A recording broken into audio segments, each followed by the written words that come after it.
Arcade Hangout, episode number 30. I am orangewhip, your host for the evening. We are a bunch of arcade collectors and enthusiasts who like to meet once a week to chat about classic arcade games, restoring them, fixing them, playing them, going for high scores, and all that sort of fun stuff. We're going to go around the room really quickly here, get everybody to introduce themselves and answer the question of the week. And tonight's question is, which is your favorite Williams game from between 1980 and 1984? So kind of the golden age of arcades.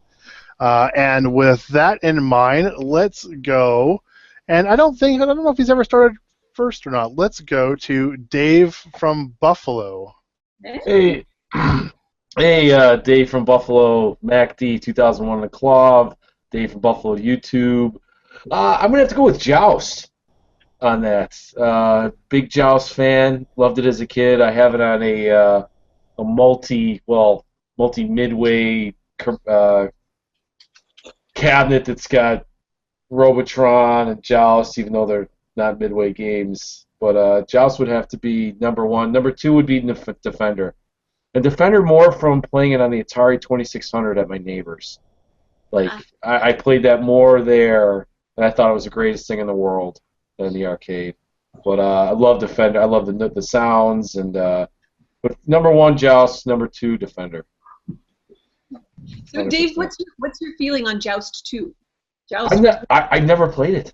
I've never even. I don't think I've ever even seen it. I haven't played it. If it's in MAME, I've never tried it. I don't remember seeing it in the arcade growing up at all. I am a fan of that. Isn't that a Joust like cocktail pinball machine that's on one of John's videos? Yeah, they have one of those too. That was cool. I love the sounds and Joust is I like the what do you call it, cooperative. Yeah. What do you call that again? Yeah, cooperative play. Cooperative play. Yeah. I always thought that was great. And I play with my daughter. It's easy, just the one button. But she never remembers, like, what bird am I? I go, you're that one. When she dies, she doesn't know. I'm like, all right, there you come. She's only 8, but that would be definitely Joust would be number one. All right, we'll pass it off to. Why don't we go to Carrie? All right. I'm CarrieZ on Clov, and that's pretty much it. No YouTubes for me. And of course, we already all know my answer to this question. In fact, I almost thought, did someone come up with this question because they really want to give me an opportunity to talk about why I love Defender? That's exactly why we came up with it. Exactly. More talk about Defender. Sounds right? Good. Like why is it that Carrie likes Defender? I do. So my favorite, hands down, Defender. Although it is, there's a lot that of Williams games from that period that I really like. Defender is just, I keep going back to it. It's something that is always engaging to me. I like that it's hard. I like hard games. I like to be challenged. I like the multi-level to it, the fact that you have the radar screen. Like, without that radar screen, I don't know if I would have the same affection for the game.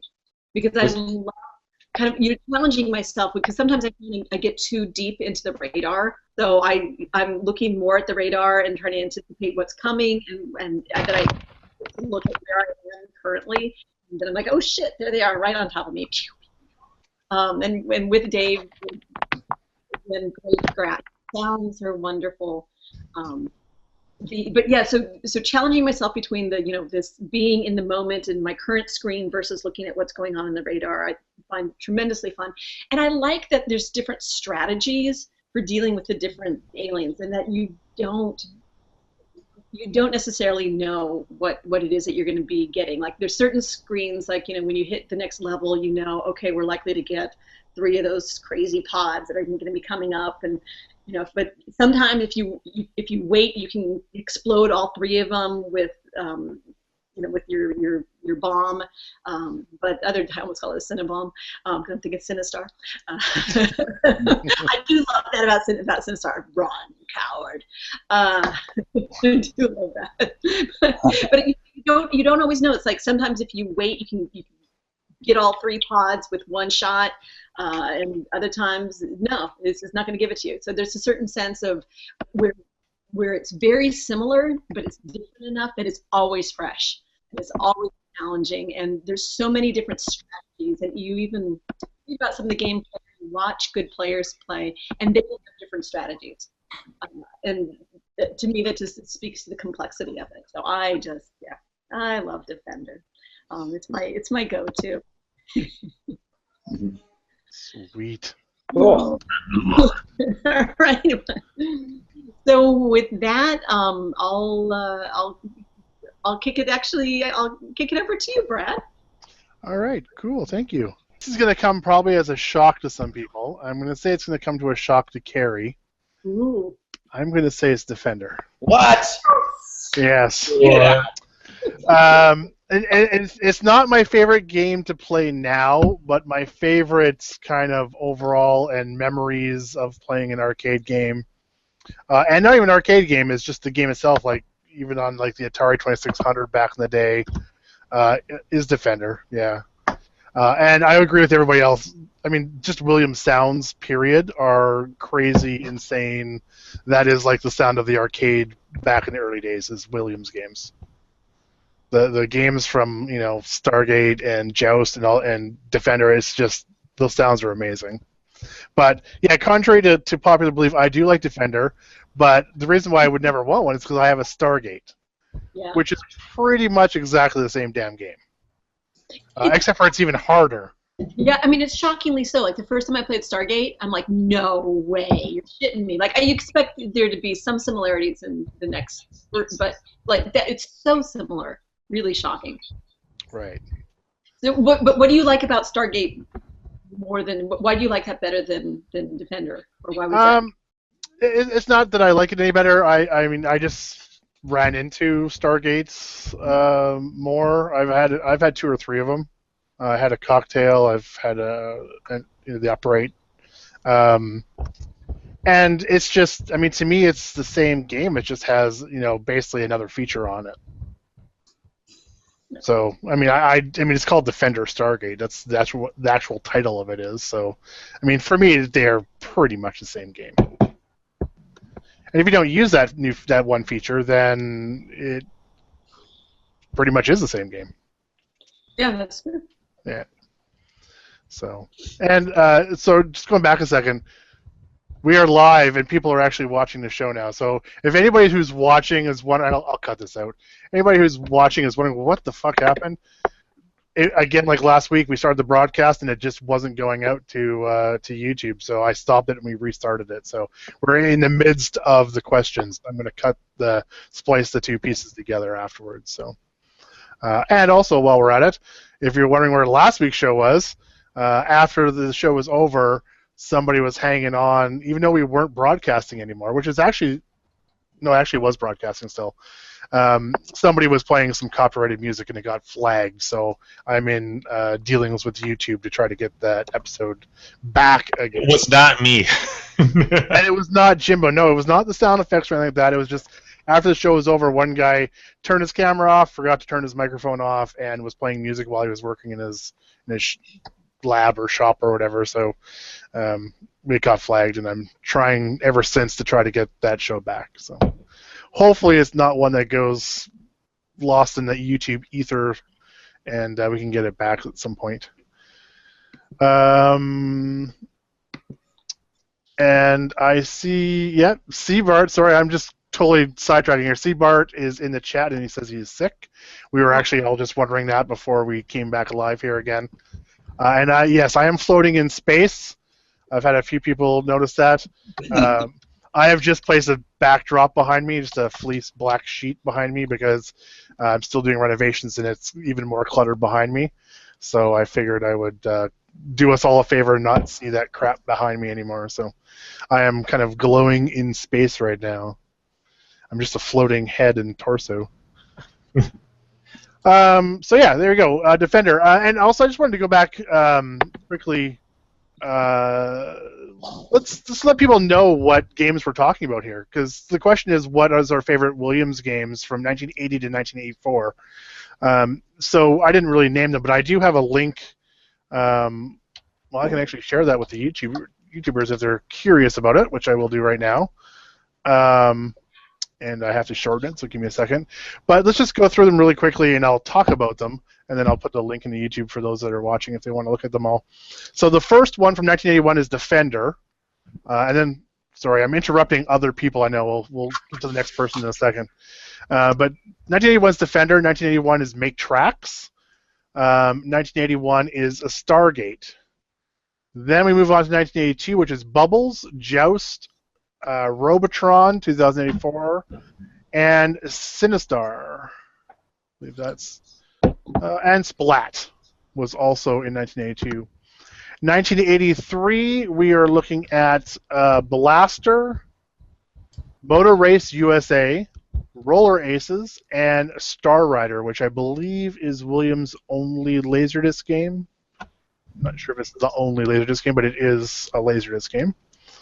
And then for 1984, we have 1942, Aerobato, which I've never heard of, Devastator, Inferno, Mystic Marathon, and finally Turkey Shoot, which I do have, and it is not on my list. So, yeah, just so that everybody knows what kind of games we're talking about here, Williams from 80 to 84. So, let's pass it along and go to Mr. Jimbodeanny. I'm going to say, well, first off, a lot of those games I haven't played, and I don't have any of them. But that's just a coincidence because I do like several Williams games. But I would say out of those, I would have to go with Bubbles. Just because I absolutely I like the theme of it, and it's kind of a fun game to play. And the first time I played it was like 2 years ago, so fairly recent. But I just got kind of I like the look of everything. I like the colors. I like the blue. I like the theme that it's it's a sink, and the artwork is fucking amazing. But it is a fun game. But I really really like the theme. It's different than anything else that I know of, and I would love to own one because I think it would really stand out. It's just like when you see it in like a lineup, you've got this completely blue theme. And crazy little characters and sound effects. Everyone's talked about sounds, but it's very different from all the other Williams games, and that's definitely the game I would choose. Easy. But with that said, I'm kind of I would love to play Turkey Shoot sometime because that's just a kooky looking game, and it looks like fun. I love the gimmicks with the feathers and stuff like that.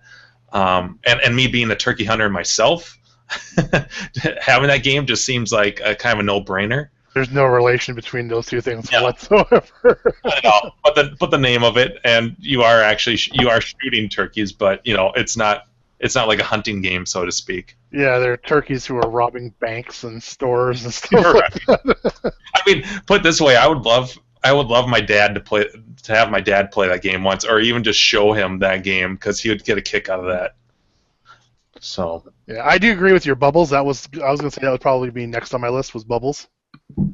Bubbles, yeah. I think it's a pretty underrated game. It's actually pretty damn fun. It is. I'm just kind of pissed that it's gone some momentum over the last few years, from hype and stuff like that. Because I remember when I remember seeing those pop up once in a while, and that was a $300 to $500 game, and now people are. It's like depending on. I mean, I should clarify.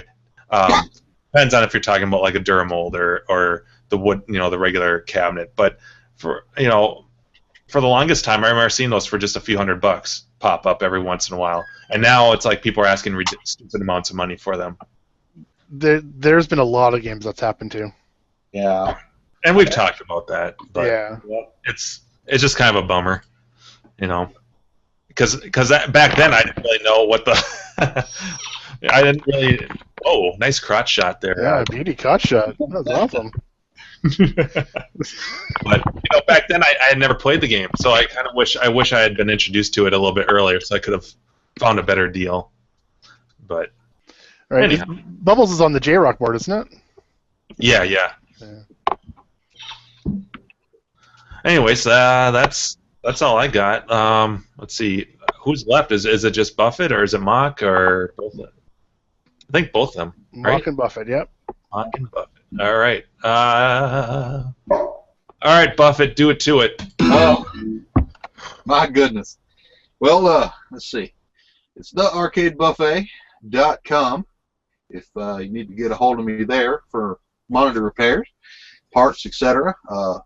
Buffet on KLive, and thearcadebuffet@gmail.com will get you to me. Well, unfortunately, out of all the Williams games, I like to watch them be played, but I really don't care about playing any of them. Whoa. Williams, they're neat games. I love the way they look. I like the artwork. I like to watch people play it. They're neat games and concepts, but unfortunately, they just don't interest me. If I had to pick, I know I'm lame, but if I had to pick, I do, except for killing my opponent all the time, I don't mind playing Joust. But you gotta be willing to get killed, not on purpose, because Someone's got to put a gun to your head and be like, play a Williams game. kinda. And a lot of other ones I just haven't seen or played. I don't play on main, so I've never booted them up to play any of them. I've played Robotron, can't do that. I've played Defender and Stargate, so I just can't do those because I can't do the button thing. So like Robotron, can't do the joystick thing. And let's see, I've never played Bubbles. Sinistar's okay, not my favorite, but it's okay. Let's see, and I haven't played, I don't think, many of the others. So that's my downfall for those. So they might be fun, I might enjoy them, but I've just never played them. So it's kind of a bum question for me because. I mean, it's really, if you're not really into the Defender style, the Joust style, or the Robotron style, I mean, what is there really? Yeah, that's kind of the Williams classics, right? I mean, really. Yeah, no, and it is. And like I say, I appreciate the games. I like them as far as the games go. Yeah, I got nothing against any of them because they look really neat. I love the graphics engines, especially in Joust, Stargate, and Robotron. You know, I like the graphics engines. They look like a vector, even though they're not. So I really do like them. So I got. Now the Sinistar cockpit's pretty badass. I don't think I've ever seen one live. I've seen many pictures, of course, but I don't think I've ever seen one live. I don't believe. They had one at Arcade Expo, but it's never been working. Yeah, I've never been to there. That's the first time I've seen one. That's cool. Kind of a menacing looking cabinet, isn't it? It's a cool looking sit down too. It's a lot of like cool graphics on it and controls. I wanted to play it. Yeah, but believe me, I don't pass the games up if I get them for a good price to add to the collection for other folks to play. Like I have a Joust, or I have a Joust. I'm lucky. I have one of the few that made it survived. One of the factory converted Jousts in a Robotron cabinet. So that's pretty cool. I've got that. I got a non-working Defender. Shocking, I know. I've been a Robotron for a long time, but I've never come across one I could afford. And I think I have another one, but I can't remember what it would be at the moment. But yeah, I'm always looking for them, so they're pretty cool. So, well, we'll pass it on to Mock there, so we can see what he's got to say, and then we'll chat about some other things. I got questions for you guys about some token mechs, so let's let Mock get going. And Well, mine will be pretty quick. I want to say Robotron just because that's such a fun game, but it wasn't my all-time favorite as a kid growing up. It was just too hard. But Joust was definitely a game that I played a lot when that game was out, and we actually didn't do the co-op thing. I had a friend that we played the battle thing. You battle it out, and just say fuck it, and that's the kind of thing you fuck over your friend, and he's out of the game. But it was fun playing battle. We called it Battle Joust. There you go. That was a lot of fun. So if you've never tried it, give it a shot, because we also did the same thing with Mario Brothers. We played Mario Brothers versus. We try to bounce people bounce your friend into a turtle. So yeah, pretty fun stuff. So That'd be a good game to do a buck a game on at Grinkfest. yeah, Battle Joust. That'd be pretty Battle fun. Joust. Yeah, it's actually pretty fun because Sounds kinky. yeah, because you're not only avoiding all the enemies, but you're avoiding a smart player, that's just not bobbing up and down, So. Like I said, It's good. Sounds kinky. We have to go there. Where's the sound? Where's the whistle? oh yeah, that one. There you go. So, but yeah, I guess that was my favorite as a child, and I still have a kind of a nostalgic thing for it. So, but anywho, I forgot to introduce myself. I'm MokTheMagicman, otherwise known as the Main Lover. Whore. And love classic arcade games. Love pinball. I'm a '90s pinball guy. Let's see what else. You can find me YouTube and Twitter and all the other fun stuff. Clav, same name. So I guess I'll pass it off to Keith, but Keith isn't quite in the room, I guess, yet. No, I'm here. Oh. Oh. We can't hear you. He's just being blind today. Yeah, my laptop's downstairs and the webcam's hooked up to the 3D printer. I need to get another separate webcam for upstairs, so I'm up in the office because it's nice and warm instead of 42 degrees downstairs. Yeah, it's cold right now. All right, so Keith, did you read the question? Yeah, I just read it just literally a couple minutes ago. I just put the little one to bed. So. Oh, okay. Yeah, my favorite game from that era is probably Robotron, even though I'm absolutely horrible at it. It's one of those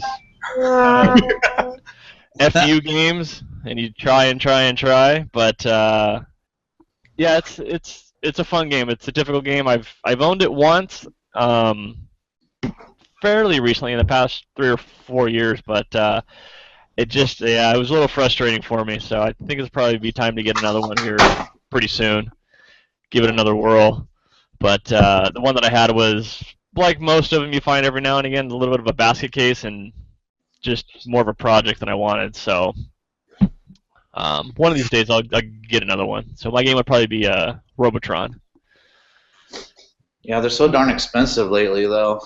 Yeah, I got mine. It was kind of like a package deal. It was like the last of this guy's arcade stuff. So it was a Robotron in a water damaged cabinet, but then it had a donor cabinet with it that was stripped down to like nothing with kind of half the hardware there, but the other half of the hardware was in the other cab that I had, and I got a box of parts, and there was kind of shit everywhere, and it was going to need a lot of work and just more work than I had time for at the time. So actually, the guy that bought it was the same guy you got your Outrun from.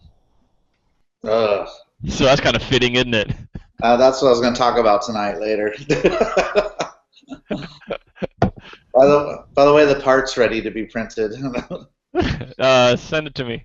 All right, I'll talk about that when it comes time. Are you drinking a Corona with a lime in it there, Mr. Mock? Yeah, I was left over from a... Oh, you don't need to justify it. It's okay. His wife's Mexican. Yes, I am, and I'm proud of it. Not my beer of choice, though. I'd rather have it be a Fat Tire or a Ooh, Fat Tire's good. something else. But I don't want to be a beer snob because I'm not. I like everything, so I don't care. well, when the wife brings it home, you don't go, "Get that out of here." You Yeah, say, get that out of my sight. Don't you ever buy me beer again. You just go, "Thank you."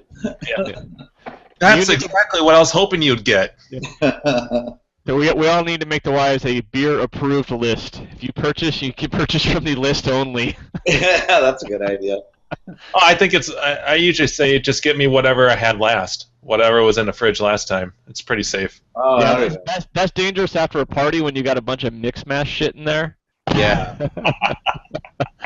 Here's your wine coolers. Damn it. Or Heineken. Well, see, once again, I don't get too picky with my beer. There's beers that I'm definitely in the mood for more than others, but I'm gonna drink whatever's cold. Just like wait, who said that? Was that you, Buffett? Who said when it's nice when it's cold? Free and cold. That was me. Oh, that was. That was me. I didn't think that'd be Buffett because he doesn't drink. Nope. I've been drinking live wire all night. So you're wired. I am. Get it?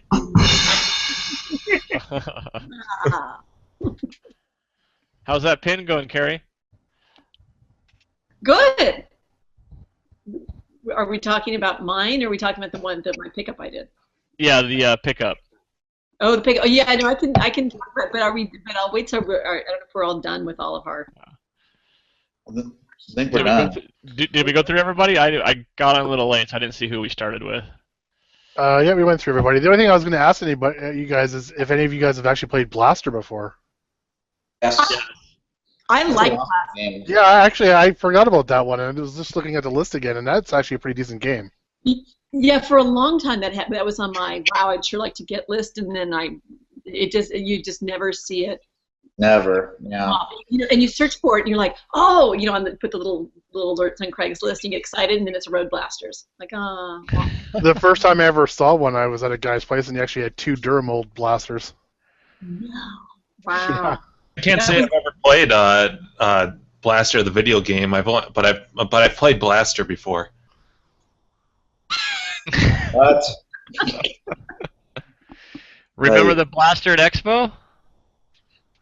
Yeah, that pissed me. I was gonna say that. That was like what was it, a 60-in-1 that they put in there? Or something? Yeah, it was a Blaster Duramold with a 60-in-1. And it was like blasphemy. I was like, look at this thing. That's right. Yes.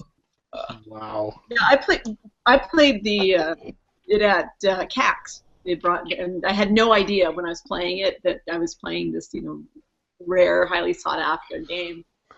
So do you think someone took that blaster and went, I could make some money off the CBP on eBay, and I can just throw a 60-in-1 in here, and I can play a bunch of games? Is that what they were thinking? No, John. I think Kalen found that for John. Oh. With the, I mean, it's there to be turned back into a blaster. Waiting for it. Yeah. Okay. But they shouldn't have even had it on the floor with a 60-in-1 in it. Come on. Yeah. That was. It made me cringe. Exactly. Yeah. I was just looking at Blaster on Clov. So it came in the Duramold, which is the one I played, and the other one it's actually in a Stargate cabinet. This is a rare wood version, which looks like Stargate. I think that was a European release.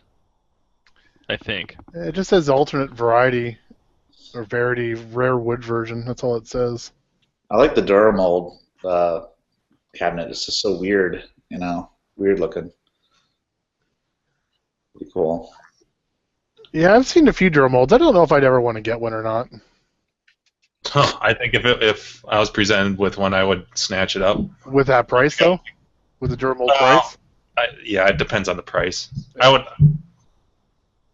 wouldn't pay what they're going for. Well, I mean, if any game came towards me, that even a game I didn't want, and it was a reasonable price or a good deal for that game, I'd take it. Yeah. Even if it was a '90s fighting game that I'm not interested in at all, if it was a good deal, I'd still buy the thing. Whether or not I'd keep it is a different story. All right. Cool. Yeah, that's all I wanted to ask. I just saw it on the list. I'm like, Blaster. Oh yeah, I played one of those like a year ago. That was an awesome game. Forgot about it. It is a lot of fun. Like I said, I walked away with it, and it is this follow up to Robotron, although not at all Robotron. Yeah. Yeah, some of the characters are in it from Robotron, which is kind of cool. It is, and yet it's so very different. Well, and there's like characters that look like Tron stuff too, like the recognizers or. Oh, the arches? Yeah, they look like recognizers. And isn't there like letters and stuff that fly at you too, like it spells blaster or something? Mm-hmm. Yeah, you gotta forget if you pick up letters. I think you pick up letters. I'm not sure. Oh, maybe that's it. Yeah, I didn't put it enough. Finish the game! No!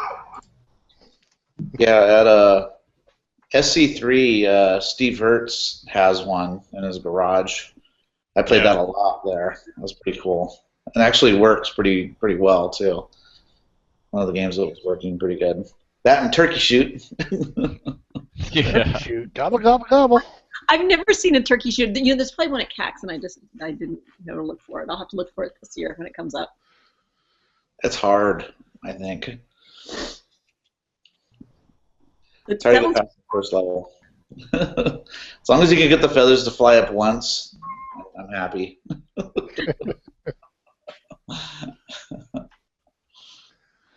Cool. Well, I think we are all done. Carrie, did you want to yeah, tell us of so your adventures? I'll tell. Yeah, I've had actually lots of adventures, but hopefully I'll just save some for next time. But if we get too many crickets, it's been a big arcade week for me.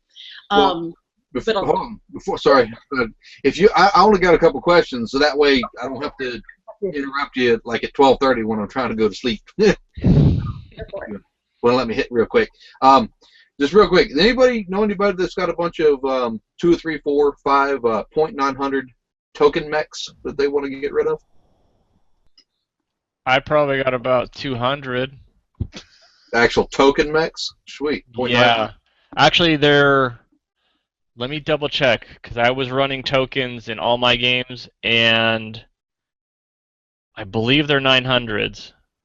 Because I would love to have anywhere between 800 and 3,000 tokens if they're reasonably cheap, and I need 5, 6, 7, 10, 15 coin mechs to support them, so I can use them in my tournament games and stuff at MagFest to give it more of a real feel, and that way I can give the players just that many plays, and I don't have to worry about them adding extra or getting short or anything. That's good. Actually, you know what? Let me put my headset down. I'll walk downstairs and I'll double check real quick. I'll be right back. Grab your camera. Sorry, guys, but yeah, I just want to. That way, you guys can chat away when I'm not here. So. No, good to get the business out of the way. But yeah, just I cleaned up a little bit of news. I cleaned up one of my 2 sports arenas tonight. We got it all cleaned up, all wiped down, put new bulbs and everything in it. So that'll be that'll be one of them I'll be using at MagFest here in about 3 weeks, 2.5, 3 weeks. So. MagFest, has that come up that quick already? Yes, it's the 18th to the 21st this year. So Time flies. It does, man. Absolutely. I don't think I'm going to see any of you guys out there, but you know, it's going to be fun. We're scheduled. I know we're not like huge as far as pinballs go, but we're scheduled to have somewhere between, I believe it's around 30 to 50. Wow. Pins in this year, which will be a really good, turnout. We've got a lot of good local collectors and stuff that have volunteered to bring them up, which is cool. And also, we'll be having the whoever runs the IFPA, the International Pinball Ranking. We'll be doing one of those tournaments there, so you can get ranked again for the second year. So that's gonna be real fun. So that way, yeah. So I'm happy to say that we're gonna have that back again. So. How long has MagFest been going on? I've been doing it since MagFest 6, and I think we're getting ready to do MagFest 4. So, Wow. because I can't. Wowee. Yeah. So, but yeah, I've been doing it since MagFest 6. I got the arcade department jump started. Otherwise, they didn't have but like 1 or 2 games prior to me, and then I've helped blow it up into what it is today. So. Oh, that's great. Yeah, no, it's wonderful, absolutely wonderful. So yeah, we're always looking for new collectors and stuff, and I'm always looking for new techs and stuff. If you know anybody that wants to be part of it and be part of the staff, I can, offer them, accommodations, as far as hotel and badge and stuff. So You're not just gonna let them stay at your place? no, I'm too far away. Well, I'm not real far away. I'm pretty close to MacFest actually, but no. We stay at the hotel. Just let them sleep on your floor. Yeah, that's it. Push the parts out of the way and make yourself a little room. Yeah. Nice. But no, I'm always looking for good techs and people to help with tournaments and all that stuff too. So I welcome anybody and everybody that's willing to basically work for free and have a lot of fun doing it. Wow. So, but like I said, we're scheduled to have, I think, a little over 250 games on the floor this year, and of course it's all free to play, pins included. It's all free to play. Bonus. Yeah. That is tremendous. Yeah. Like a really great event. It's so much fun, and even if you're not a game player, there's so much other things to do, or see, or watch, or listen to, or go attend that, you don't have to be a hardcore gamer to enjoy it. Yeah. There's always somebody there that's going to like what you like, or you can introduce it to people there and get them interested. So, it's expected to sell out this year. We're expecting to hit cap at 20,000. Wow, that's Yeah. amazing. That's huge. Yeah, when I first started, we were, I think, just barely breaking 900. I think is what it was. That's an incredible change from just 8 years ago. Yeah, tell me about it. Yeah, we're in the Gaylord National. That's right there, just on the other side of the Maryland-Virginia border, and we've got. You can look it up there, but their expo hall is divided into 5 slices, and we fill up. I don't have the dimensions in front of me, but you can look them up on the website. Their website, thegaylord.com or whatever. But we're filling up 1 full expo hall slice out of 5, and it's huge. The expo hall, it's for this area, it is one of the biggest around. You can actually drive, semis, tractor and trailer, in the thing. Yeah, it's just nutty huge. Absolutely nutty. Yeah, we drive the Penske's and stuff in there from time to time to unload games and other stuff if we can't get on the loading dock. We'll just drive them right into the convention hall. Wow. Yeah. So if it's raining or something, or you got a really delicate or fragile thing, we just drive it in, easy, drop it down on the floor, unload it, and then take the truck back out. So, yeah, it's cool. Yeah, I'll be starting on, what is it here? Let me pull up my calendar. Starting on the 15th, I will be starting to do the first runs to get a lot of my games there, and then we'll be doing runs the 15th and the 16th, and then set up 16th, 17th, and as much as we can on the 18th before it opens. So I'm going to be a busy guy. Yeah, it sounds like it. And I'm sure all during the event, it's just chaos trying to keep everything running. And how many volunteers and folks help? As far as volunteers go, we'll have throughout the event anywhere between 15 and 30 different people that sign up for shifts, to get hours to work for their badges and other stuff. But as far as techs go, it's only 3 of us, I believe, that are actually qualified to do most anything. Oh wow. So, yeah, I don't get a lot of sleep, and I don't do a lot of very much of anything because I'm constantly fixing games or moving games or repairing games or fixing somebody else's problem game or whatever. So, Hey, Mr. Herman. yeah, absolutely. I don't carry a radio because otherwise I'd never get anything done. They just have to come find me because I'm always there somewhere. And how People many come machines by. did you say there was, Buffett? Last year we had a little over 200. This year we're scheduled between 250 and 300. Wow, 20,000 people with only that many games. That's long lines to play those? Depending on the game, at a lot of the peak hours that folks can commonly come, because of work and other schedules. But yeah, on a lot of the games, there's anywhere between 1 and 3 people on the video games, depending on the titles, and on the pins, there's anywhere between 10 and 25 people in line at most all times to play them. So, Yeah, 'cause I know the Seattle show has like 400, 450 machines at it. I don't know their numbers, but I couldn't think it's 20,000. I mean, maybe over 2.5 days, maybe it's that much, maybe it's more. I don't know. yeah. It's kind of hard to count the numbers unless you're a part of the actual people taking the tickets. Yeah, I know. Last year we didn't sell out, but they were close to it. We had a little over 17.5 that showed last year.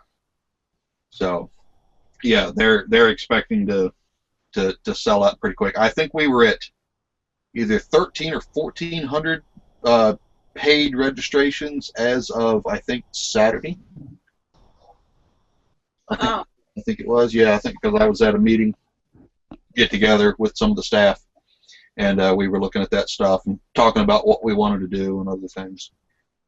So, yeah, it's going to be something. Of course, I'm going to have the claw machine tournaments. That's why, for one reason, I need the tokens and the token mechs, and then I'm going to be doing ice cold beer tournament, and then we do sports arena tournament. Beer. Yeah, buddy. A lot of people show up for that. We have a pro bracket and an amateur bracket because there are a couple people there that can really smoke that game. So they're automatically entered in the pro tournament. They're not allowed to play in the amateur tournament because I know they're that good. And they're cool with it, which is fun because it's a great group of guys that come there that are really good, and they have a great competition. And what I did to make the game play differently, so that way they're not always the same, is I had one of the guys I know with one of those 3D printers print me some blocks that I put over the stops on either end of the rail that goes across. So it changes where the ball comes to a rest, so that way you can't just ride it up the side or do any of those early tricks.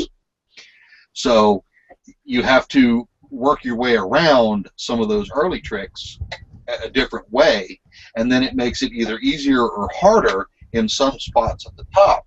So now they're not just used to running each other at the same game all the time. Now it's a race against the clock to get it even faster to try to get to the top to get the highest score. So that's a lot of fun to watch those guys go at it and do that. So that's fun. That's pretty cool. Yeah, it's a lot of it's so much fun. And then we have I picked up another game this year, earlier in the year. Mondo something. I don't have a picture of it. I don't think handy. Mongo, like Blazing Saddles. No, but it's a game that spins in a circle that has a platter in it, and you can play up to 4 players on each side. And it has an arm that starts at the center, and you push the button, and the arm swings out towards the outside while the disc is spinning, and it's got a roller on it, and you try to push the prize into the prize chute that has a little lever-like thing that you can adjust to make it harder or easier to push the prize in on top of how hard it is to push it in with the roller on the end of the arm.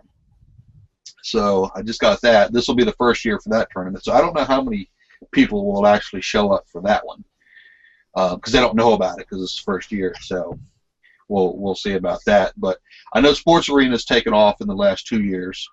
That's gotten pretty good. I had to announce it and get people interested in it so to get the word out about it. But that's pretty fun. There's ice cold beer. There's anywhere between 15 and 30 people show up for that. And then the claw machine tournament, we had a little over 70 people show up for that last year. So now that I got 3 claw machines, if I can keep all 3 of them, get all 3 of them up and running, as good as I can with new belts and stuff, I'll be able to hopefully run everybody through that tournament a little faster to make it more interesting for folks, so that way they don't leave because they're standing around for 4 hours. But I'm also going to try this year. It's in the works. I got to go on Saturday to try to rig GoPros and stuff in the claw machines and have a TV up on top of them, so that way people can watch some of the action, without having to crowd around the machine and mess the players up, trying to keep them from getting in their way. Some of that heart pounding action. Well, I'm gonna tell you what. You might not think it's very exciting, but you get people playing that claw machine, man, and they get the prize, and mine aren't rigged. It's all pure skill. If you put it in the right place, you'll get it. They're not rigged, payout. It's Back, right, back, button. Yes. Yeah. It's just like a laser game. Yeah. They're not. They're pure skill based claws. So I set them, fairly hard, but fun enough that it keeps everybody coming back. And they'll pick it up and not get it quite right, and it'll drop out, and the whole crowd will just go, "Oh!" It's so funny. So do they have to? Is this like a pay tournament to get into? Is it separate than your entrance fee to the main thing? Or? No. It's free to enter. Everything's free to enter. All tournaments are free, and you get. Any side pots happen, Buffett? No. I don't do that. Can't do that. It's all nonprofit. Can't do that. So, but we do. They don't pay cash like when you win the tournaments, but we pay out in what they call mag bucks, where it's their special. It's special coins or tokens or whatever that they design every year that are valid only at MagFest. So, and they make them in neat designs and stuff. I don't know what the design is this year. They keep it pretty well under wraps so that way nobody can copy it. And that's why they design one every year. That way it's always fresh and new. Is this like a ticket booth at like Chuck E. Cheese where they can go and pick T-shirts and?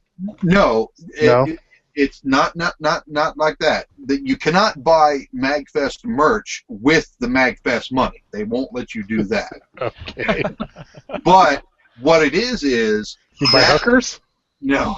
But that money can stick. Yeah. But They can stick, baby. They can stick. Yeah. But what it is that currency that you get, the mag bucks, it is just Mag bucks. mag bucks. That's awesome. It's worth whatever it's printed on there, 1, 5, 10, 20, 50, etc. It's worth the same amount in cash to any of the dealers or vendors in the marketplace.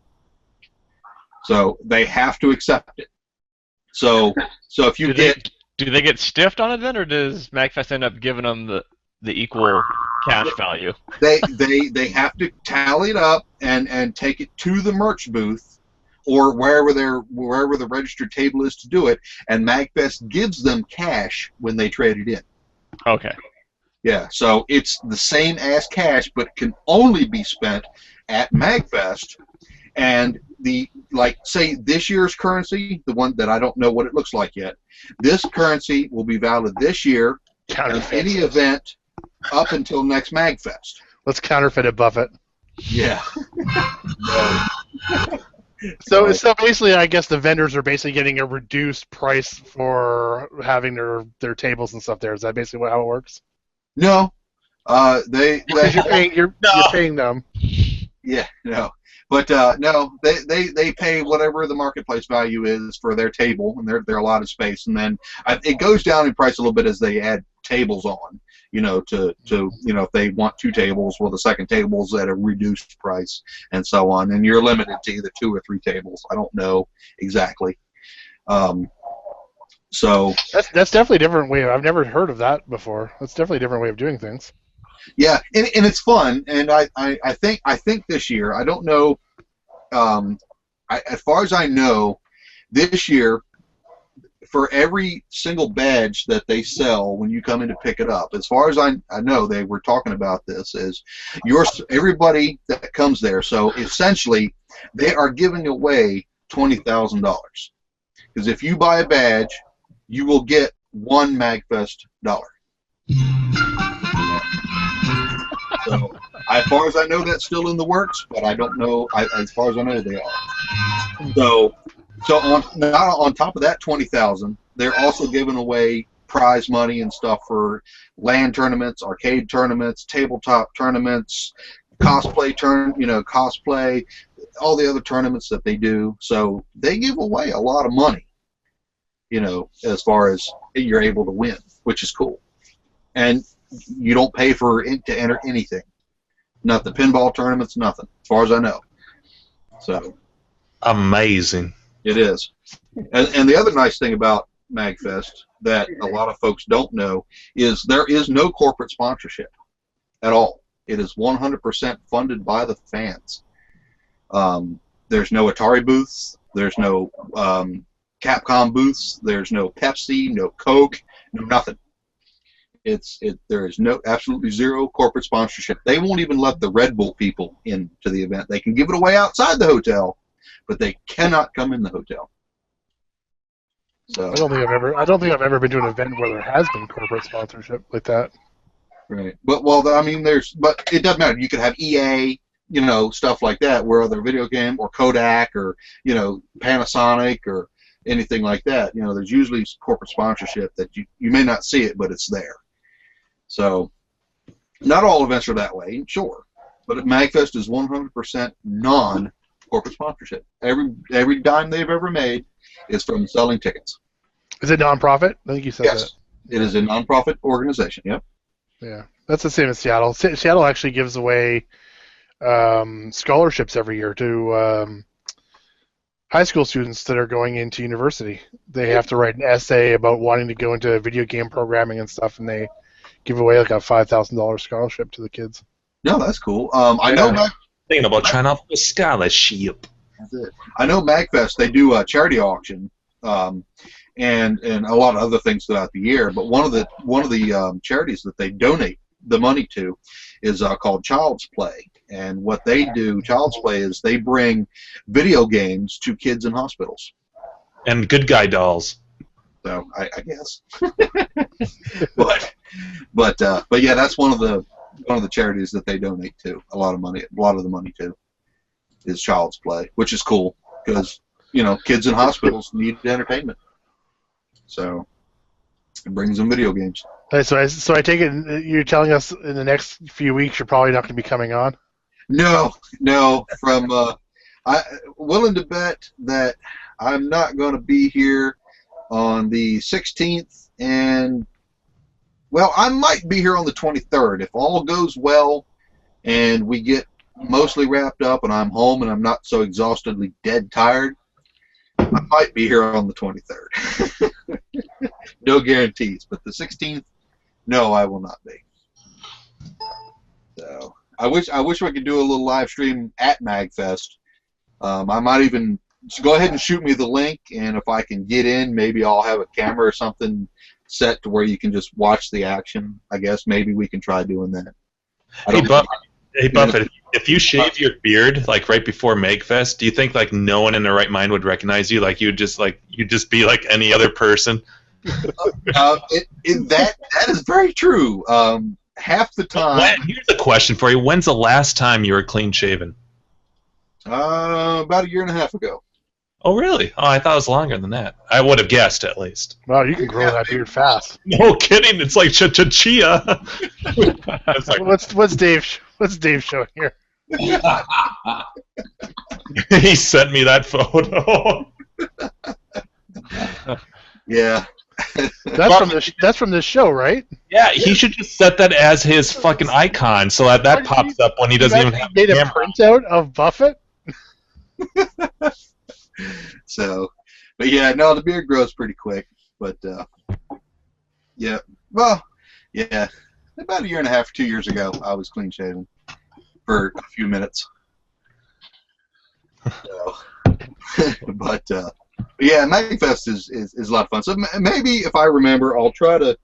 I may be able to. I may not be able to. There's no promises, guarantees, warranties, etc. that I'll even be able to do it. But I might try to chime in when I'm there. It's going to be extremely loud, so odds are going to be muted the whole time because you'll hear nothing but crowd noise in the back. I can lower your volume too, though, so we could always. Yeah, I guess it would just be kind of always going, but. Yeah, it's kind of deafening loud, but at least maybe you'll be able to point the camera out there, and you can just kind of watch what's going on from time to time. So. Cool. Yeah, give it a shot. Why not? Yeah, I can try. That's all I can say is I can try. Because I'll be so dead tired that you'll probably ask me a question. I'll be like, "What?" Yeah, so you can even hear us. Yeah. I only get between 3 and 6 hours a night of sleep when I'm there. I think Steve's in this room. I know, we haven't seen him for a while. It's been a long time since. I miss Steve. Yeah. I miss his hugs. He was good about being with us before Grinkers. Yes, that's true. And then afterwards, he's like, we saw him. I had no hesitation to just walk right up and give that guy a bear hug. He's very inviting. He just followed me on Twitter today, so he's still doing stuff. Yeah, he sent out that email to everybody about why he's busy. So, you guys remember that? No. Sort of. I don't know if I got that. Yeah, I don't know if he's opening a new business or if he's working on construction for his own house. I don't know. He's overseeing some sort of construction. And it's just like taking a toll of doing Grinkers and that, and he's so tired. Wow. Well, Man. know he was. What did my wife told me? He's got an ad up, maybe on Craigslist somewhere. She found it. There's an ad. He's looking for pinball machines. So maybe he's got the space beside Grinkers and is expanding. Maybe that's where the construction's coming in. Yeah, I wonder. He was hinting towards something. He was when we were there. He mentioned something, but yeah, he apparently has an ad up looking for a whole bunch of pinball machines, like a whole bunch of '90s pins. So I guess there might be an expansion happening. Cool. Another expansion happening. Yeah. Maybe if Steve isn't, sawing logs early in the evening, he can come on one week and keep us up to date. Yeah. Should ask him. That's cool. Well, that's cool. Let me get back real quick. But yeah, if you want to, if this goes out before MagFest is on, but it's magfest.org, magfest.org. If you want to get in on that. As long as we don't play copyrighted music like the last week's show, hopefully it does get put up quickly. That's cool. That's cool. So yeah, if you want to get tickets, that's where it is. And also, Keith, did he come back? Yeah, I'm here. Okay. Any verdict? Yeah, they're all 900s. So give me a total of how many you want. I can go through them and check them, and then stick them in the mail. I'll donate them. I've got a ton of them. Oh, that'd be awesome, because I just went on eBay looking for them a little bit ago, and I got one for like $4 or something. It's like 7 shipped, and I'm like, well, I got to start somewhere, so that would be very awesome. Are you on KLOV at all, or Gmail or anything? Yeah, I'm on KLOV. Gamer for life. He said K-Love, not KLOV. KLOV is what I say it. But no, that's cool. Do you have my name, or you want to PM me? That way? Yeah, I got you. I'll PM you, or if worst case scenario, grab a hold of somebody and somebody can get a hold of me. Okay. Sure you can. Oh, we got a hashtag going on in the YouTube chat. Hashtag Buffett Moob Wet Shirt. Move what shirt? Wet shirt. Sure. I guess it must be. It was supposed to be wet T-shirt. I think. Yeah. All right, that's cool. Yeah, I appreciate it. He's like, All right, he's that's waiting cool. for French fries. No problem. That's cool. I'll keep you stocked up. So that's cool. That's cool. That's awesome. I'll keep them in the machines and be able to have fun with them. So, did you have any? You have any tokens too, or just? I have some, but I still run some of my games on tokens, so I don't have enough extra to pass out. But No. check eBay. I mean, 900s are pretty common. You can probably get a lot of them for, $30 or something like that. Yeah, I went on there the other day and I got a couple. I got 2 lots of like 400 or something coming to me to help help keep it going. So that should get me. I've already got I think around 1,000. So I'm always looking for extras, but I think I got enough for what I need to do right now. So Cool. yep. I appreciate it. No problem. Cool. So, I'm glad we can make a connection. Yep, absolutely. Thank you. Business transaction right here. So speaking of business transactions, see, I'm waiting to drink it. I'm waiting to drink a beer until. Hey, there's a music player now. Yeah. Oh. There's the copyrighted music player right there. What happened? Last week's show was And banned. banned because the music you were playing after the show ended. The show ended and I left. You turned your camera off, but the mic was still on. Oh, I took it off my head. That's probably what happened. Yeah, it was still playing, and it was. Oh man, that show has been banned. that So sucks, man. I've been fighting with them trying to get it back because I'm gonna chop that part off anyways, right? So Yeah, they can't make an exception for that. I don't know. It just takes forever to get back. That's Get unreal. it back from them. Go ahead, Carrie. Oh, or should we ask Gleek the question of the week first? I mean, I'm happy. You're too You tired. guys already answered the question? Yeah, we've a long time ago. Didn't? We're- Oh, well, I'm an hour and a half into it. Okay. What the time did you think it was? Favorite Williams game, I guess, is I played a lot of Bubbles in my past. Ah. The top ones are usually, obviously Defender and Joust, but Bubbles, a lot of people didn't get that game, and I would get a little far in it, sweeping everything up and going down the drains a lot. So I'm gonna say Bubbles for mine. I don't have one yet, but I love one. So Nice. Yeah, we talked about Bubbles for a little bit there, and Jimbo brought it up, didn't you, Jimbo? I did. Yeah. but was it anybody's favorite? This guy. Yeah. All right, cool. It is a fun game, that's for sure. No, and it's a fun game too. But I Yeah, love. my wife really likes Bubbles. Not easy to get. I'm sorry, Brad. Who did you say likes Bubbles? Oh, my wife. Like, My wife. aw. I mean, and I love these games where you just wonder what the genesis of the idea was. Somebody's sitting there and the weekend, like, shit, I have to clean my house. This really sucks. I would rather be doing other things. And they're like, yeah, this would be awesome. Or it was probably more like snorting coke or dropping acid, and they're like, "Hey, don't make it good a game." That's definitely Joust. Like, those were mushrooms. They were on mushrooms. And have these spiders coming up from the drain. It's a fucked up dream, man.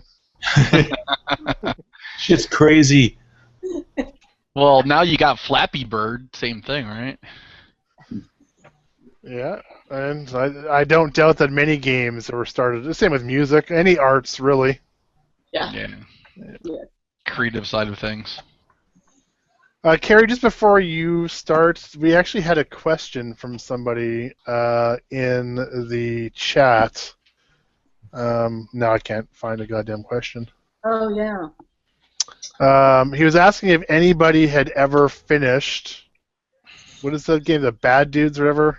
Yeah, Bad Dude versus Dragon Ninja. That's what it was. He just wanted to know if any of us have ever finished it. Well, I can honestly say I've never played it.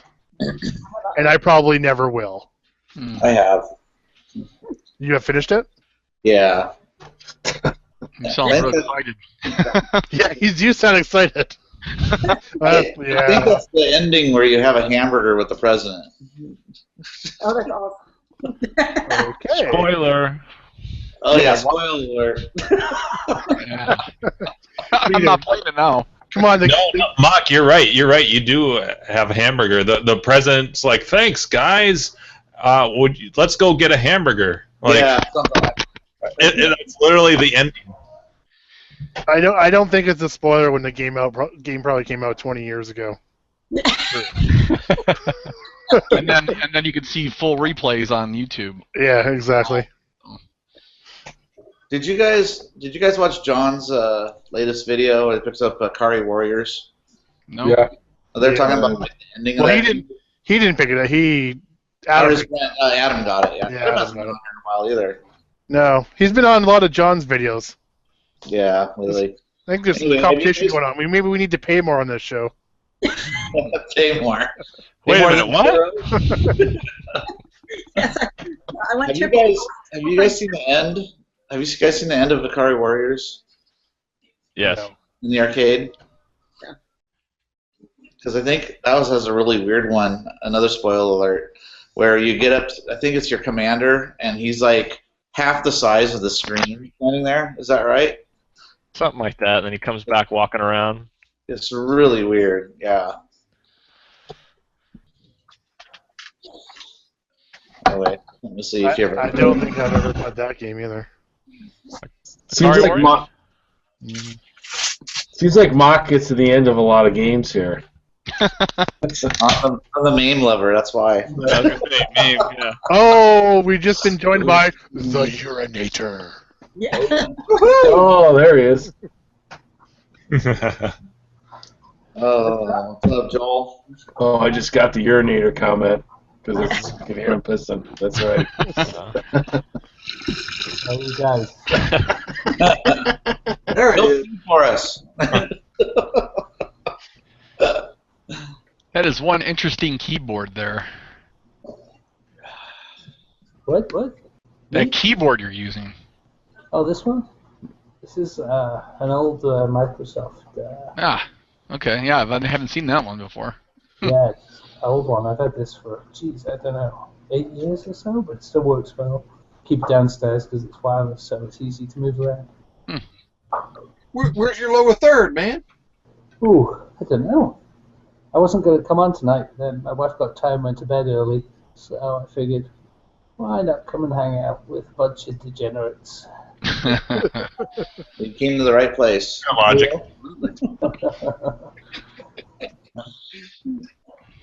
Well, since you're here, did you see tonight's question? Would you like to answer it? I did see tonight's question. What's that all like? Hey, there you go. Purdy. Williams game, favorite Williams game. Obviously, you guys are talking about video games, not pinball machines. Yes, I gave a link to the games from 1980 to 1984. Oh, I did not look at your list. Fuck your list. But I would say, I mean, there are not a lot to choose from, and it'd be hard for me to pick a favorite. But I would have to say, obviously, Robotron. I'm sure that's been said 1,000 times already. I think only one person picked it. Really? I did. Robotron, Defender, and Bubbles. Defender, I'm horrible at. I love it. Robotron, I'm horrible at. I love it. And Bubbles, I'm mildly okay-ish at, and I love it. But it's not the games. I mean, the games are cool, but there's something about those sounds, I think, and the way Williams just put machines together. It's just like such a gratifying, visceral feeling, I think, from the sounds that come out of Williams games. Like, Yeah, we brought up the whole sound thing. Just that raw. It's like being beaten about the face. I remember the first ever time I saw a Defender in an arcade. Geez, I mean, I was probably 7 years old or 8 years old, and they had the volume cranked up full, and there was a line of people waiting to play it, and this guy was playing, and I just woke up, and all you could hear is just this blah blah blah blah blah blah blah. The whole room was just shaking. It felt like, and I just think that was one of the things that gripped me early on.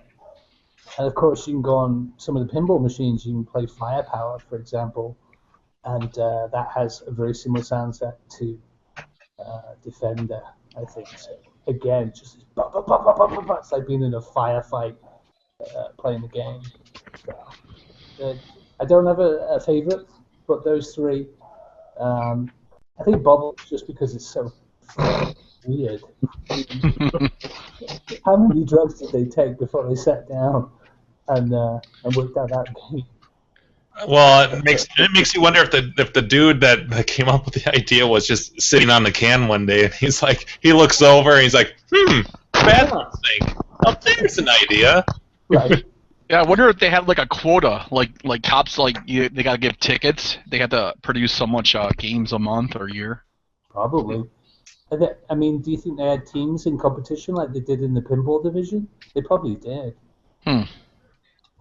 Because I know in the pinball division, they literally just had teams. They had, a programmer and a designer, and they would just work together. And these guys would be constantly sort of up against each other. But that's how they drove the innovation, I guess. Yeah.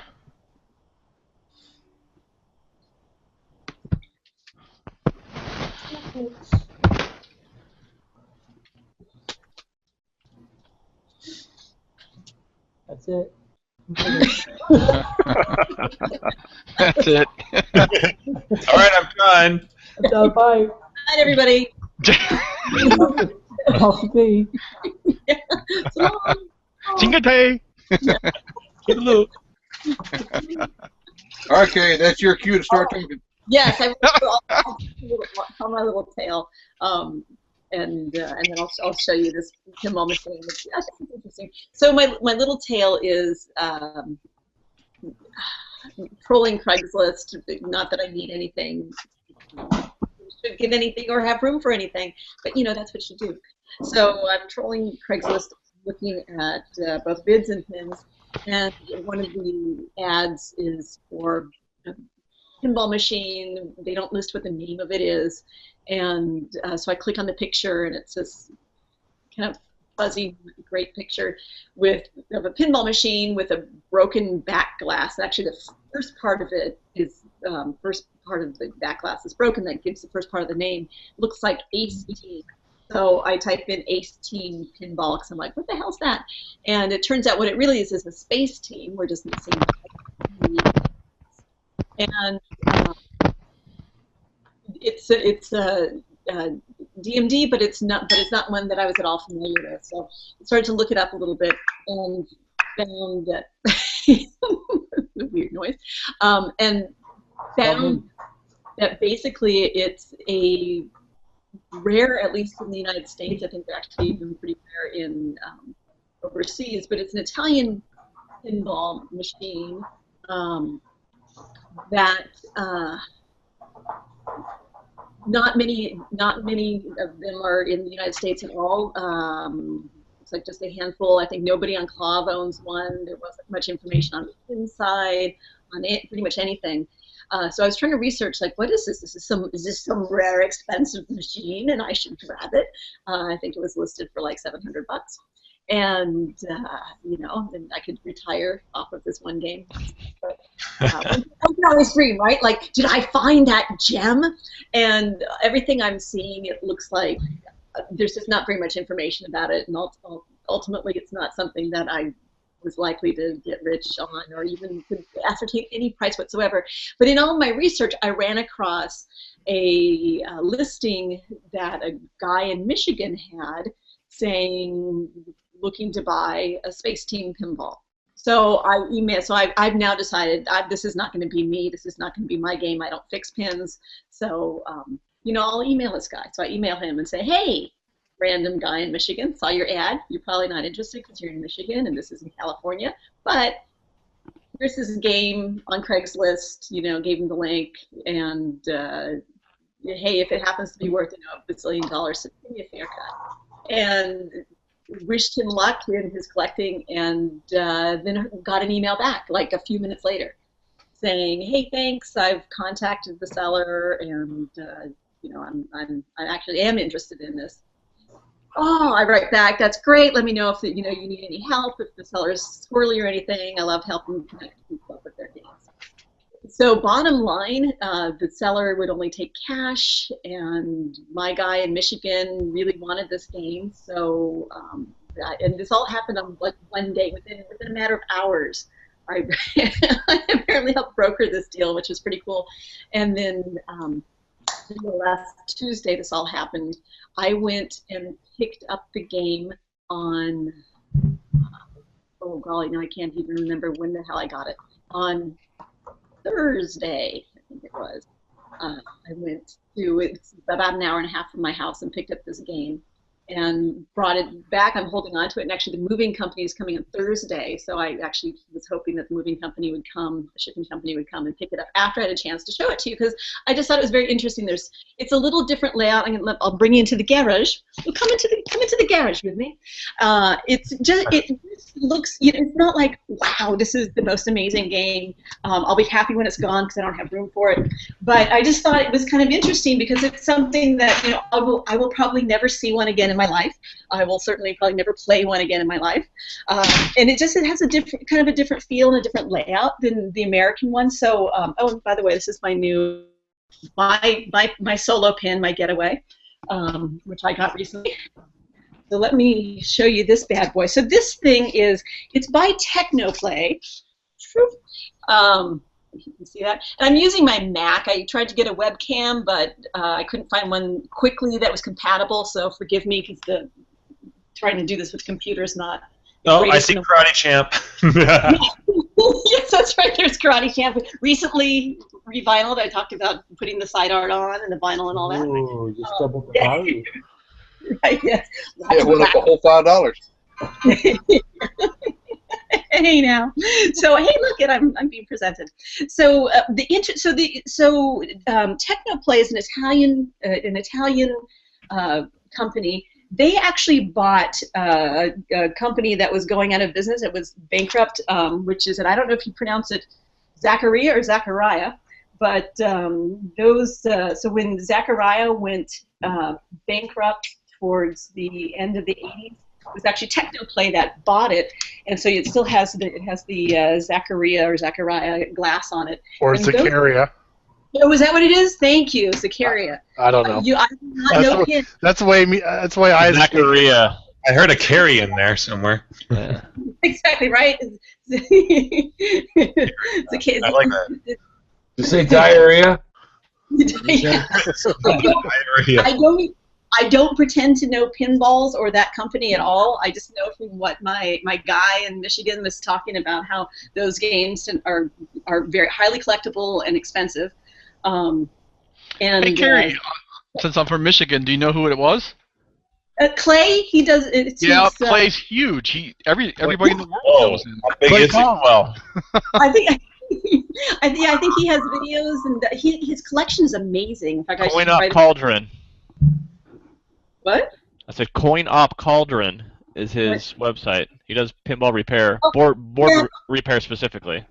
I've seen pinrepair.com or something like that is the website where I think I found him. Yeah, he seems like a really nice guy. He and I've emailed a bunch over a handful of days. I've enjoyed talking to him.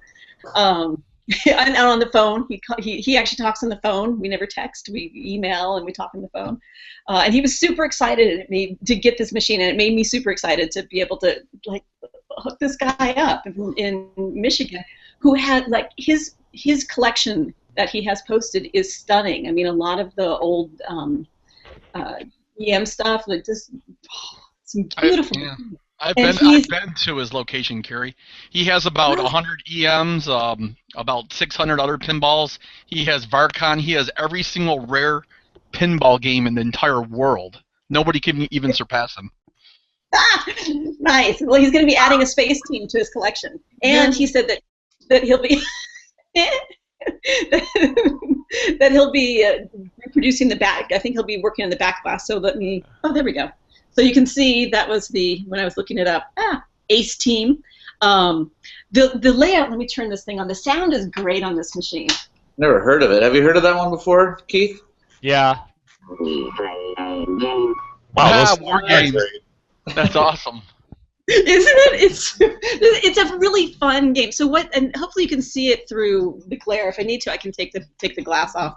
But it's interesting because our machines are and I say our meaning the American machines just have a lot more stuff on it. This is a very simple playfield layout. There's not it's interesting because it's kind of like it's almost like feels like a molded plastic. It's very where the ball goes up. It's so the ball and here. Ooh, sorry. Wee. Let me put you over here. I'm gonna be sick.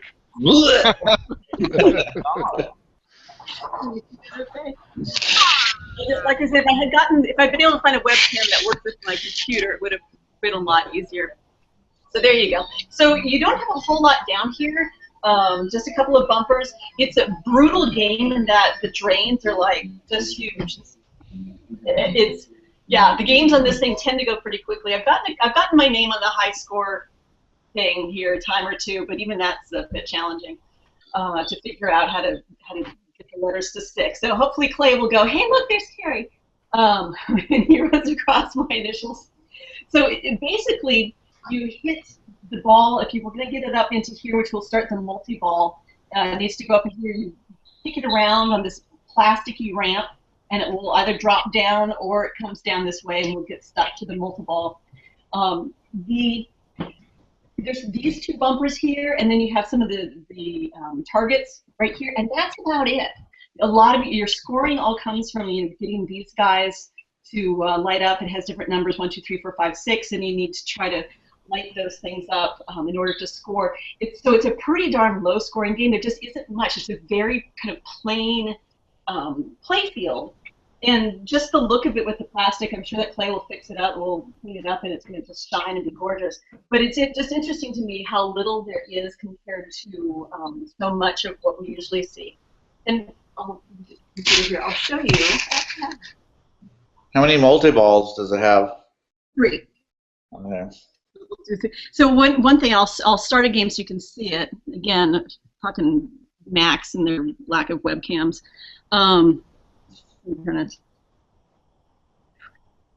What I wanted to show that I'm doing a poor job on, let me find it, is, there we go, kind of. You're all going to be like, Brad, stop presenting her. There we go. I don't know how we can see that. So it's, woo! Oh, and I hit it with my head. Can you see the little thing that's rolling around? No. I'm looking. Oh, there we go. That's why.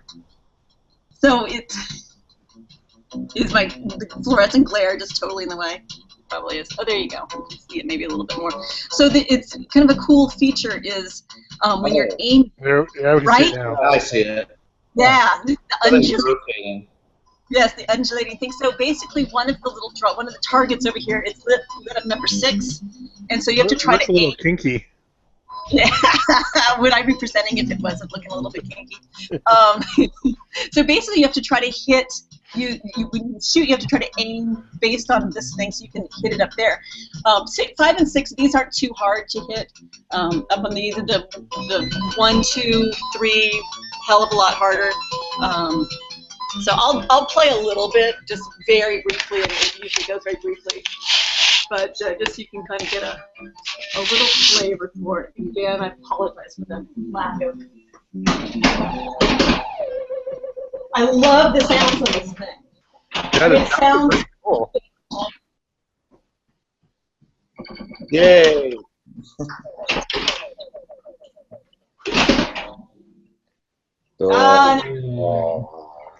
Yeah, the drain. There's no saved ball on this thing. Like, you lost it, tough shit.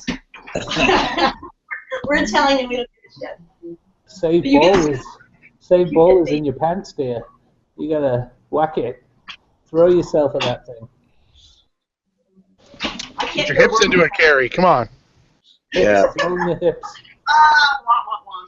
Nudging's okay as long as you don't tilt it. Yeah, I have tilted this machine. The ball actually gets stuck every once in a while, so Tug Play is going to have to fix that. He'll figure it out.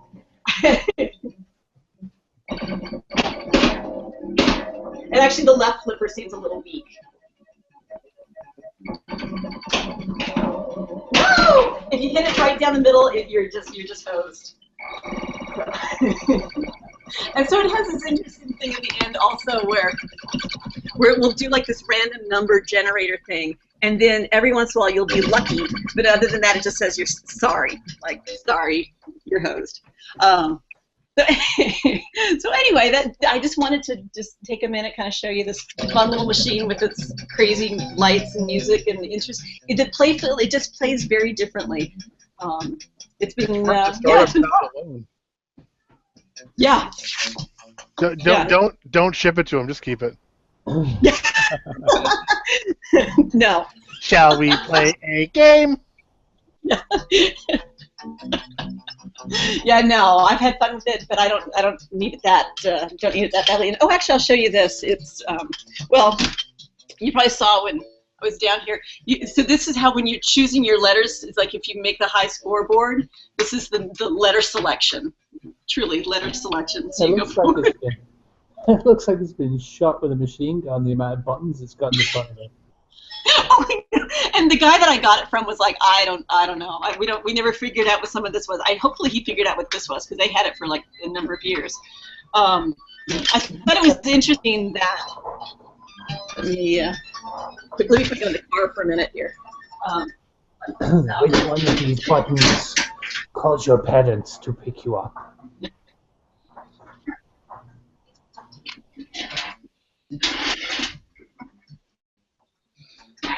That's a pretty sweet vacuum cleaner you got back there. What's happening? Or is that your hot water tank? What is that? What's happening right now?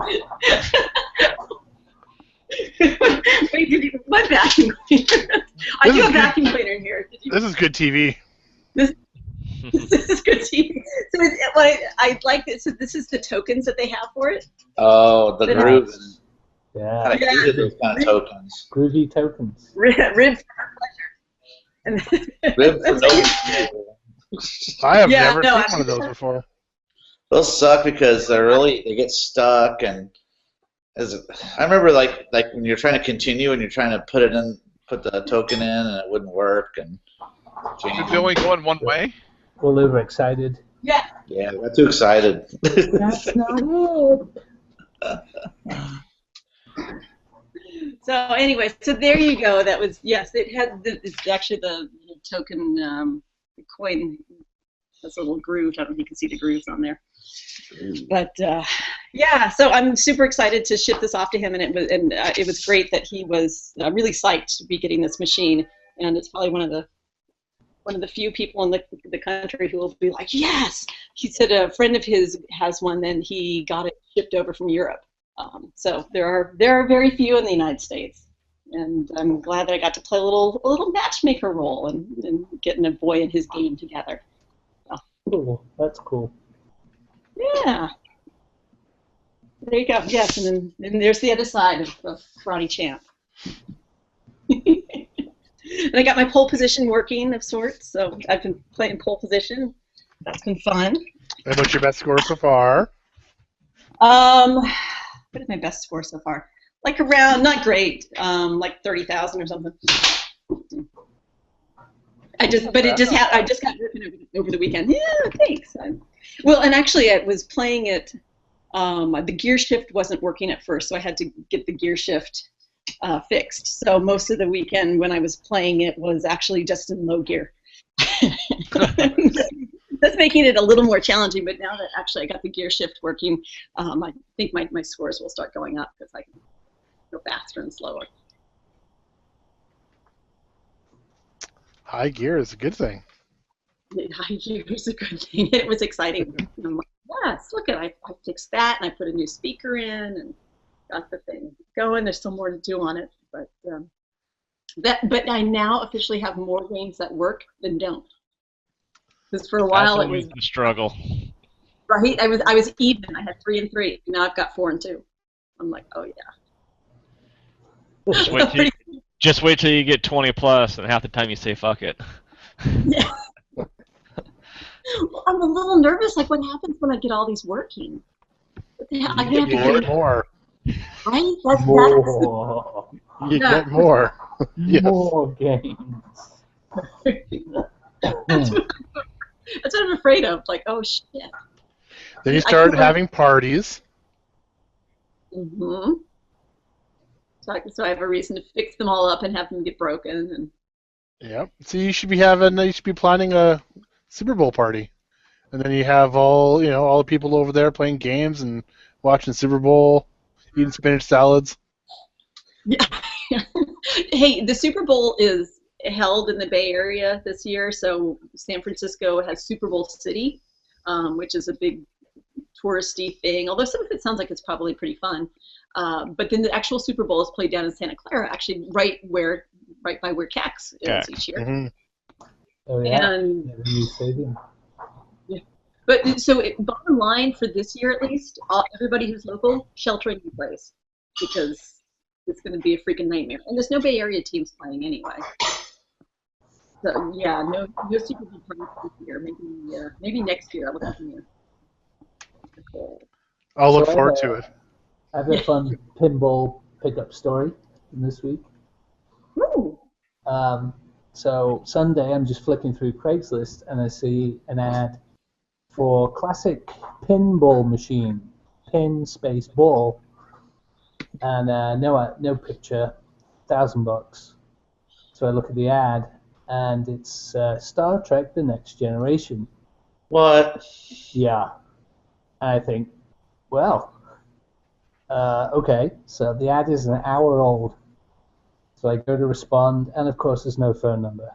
So I have to send the email. Oh, I hate that. Yeah. Hey, you've still got the machine. I'd like to buy it. Let me know. This is my phone number if you want to call or text me. And I didn't expect to hear back because you know that guy is just going to get drowned with emails. Oh, yeah. So I didn't hear anything on Sunday. Monday morning, I'm sitting in work, and I figured, what the hell, I'll just fire off another email. So, because I see the ad is still there. I half expected it to be cancelled, but it was still there. So I fire off the email, and the guy texts me 45 minutes later. Hey, thanks for the message. I've had at least a dozen emails already.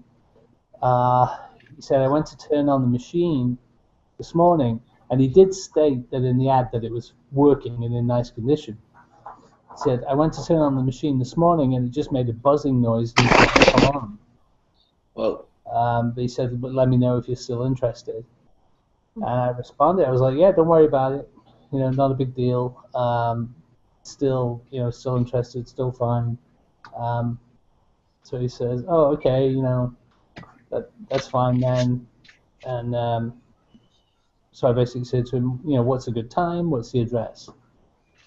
And then don't hear from him for a couple of hours. So I figure the guy's in work and he's busy, meetings or whatever, especially on a Monday.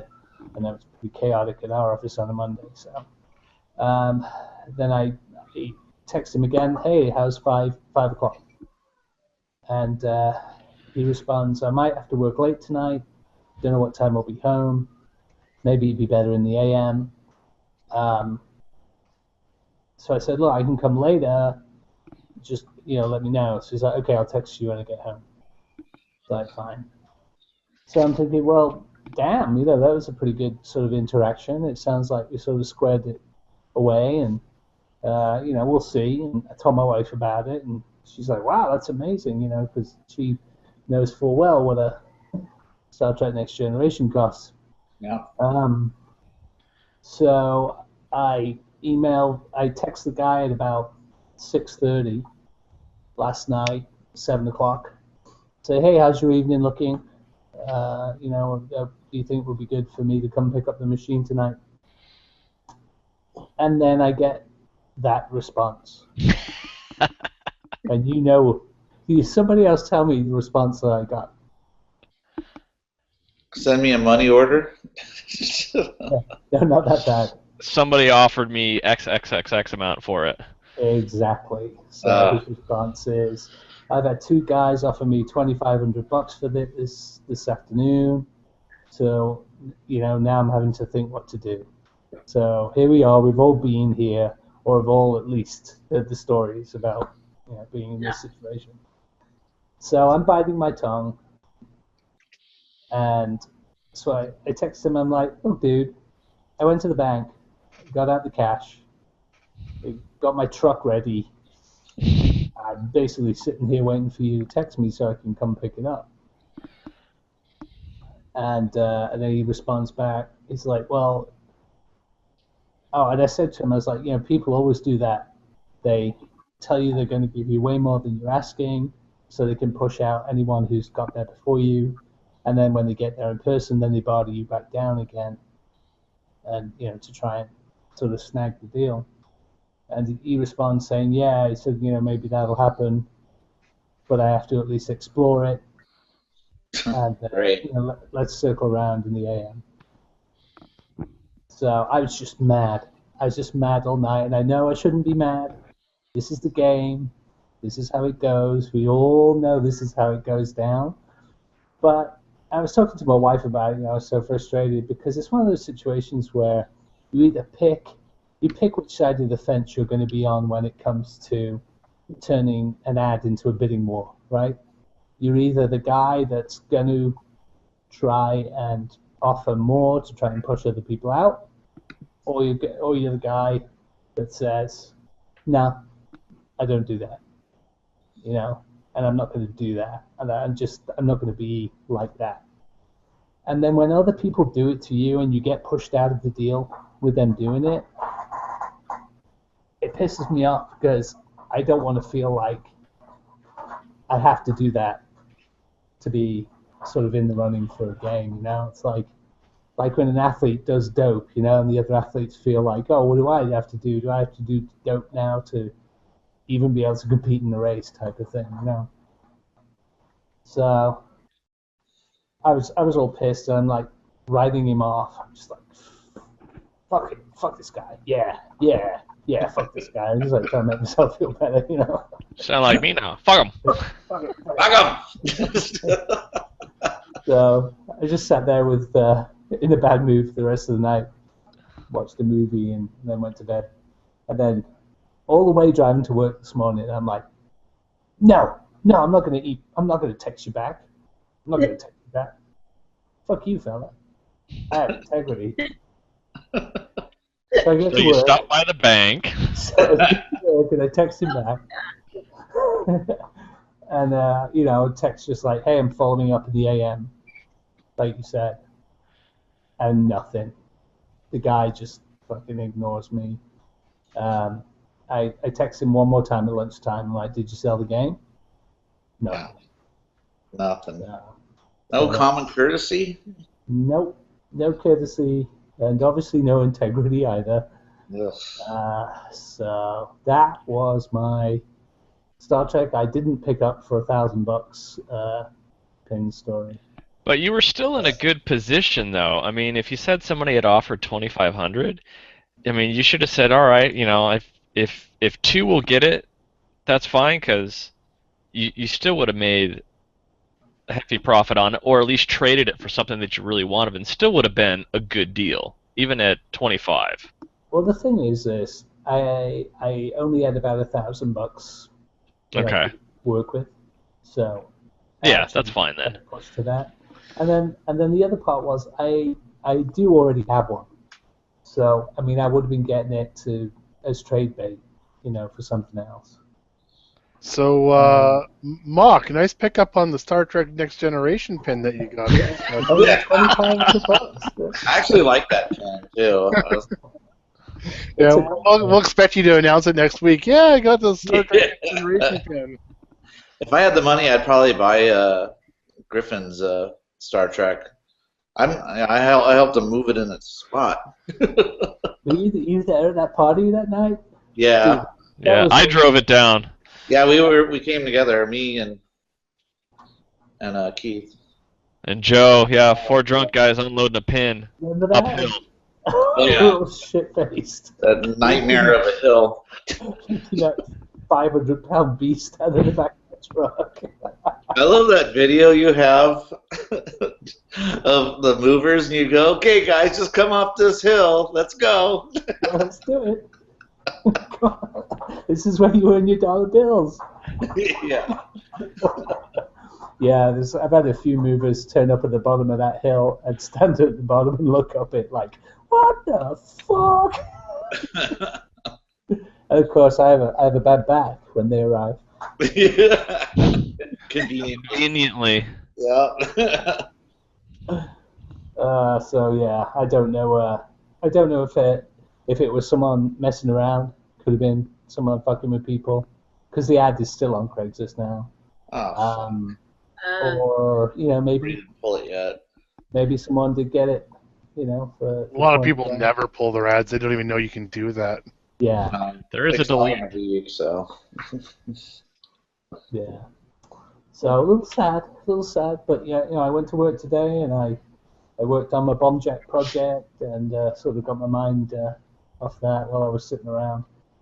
Illustrator work and. Or you can just turn around and play the one that's right behind you there. No, the Star Trek. No. I was talking to FizzGig a lot today because How is Dan?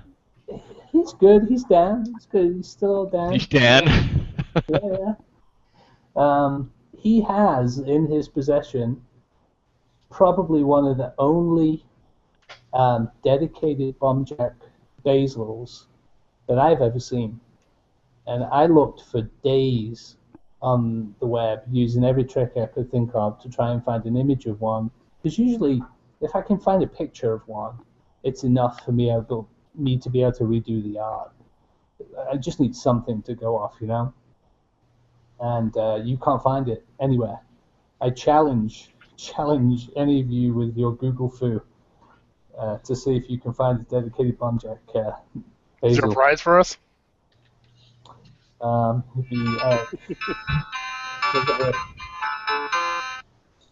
Forever in my debt. No, your debt. No, my debt.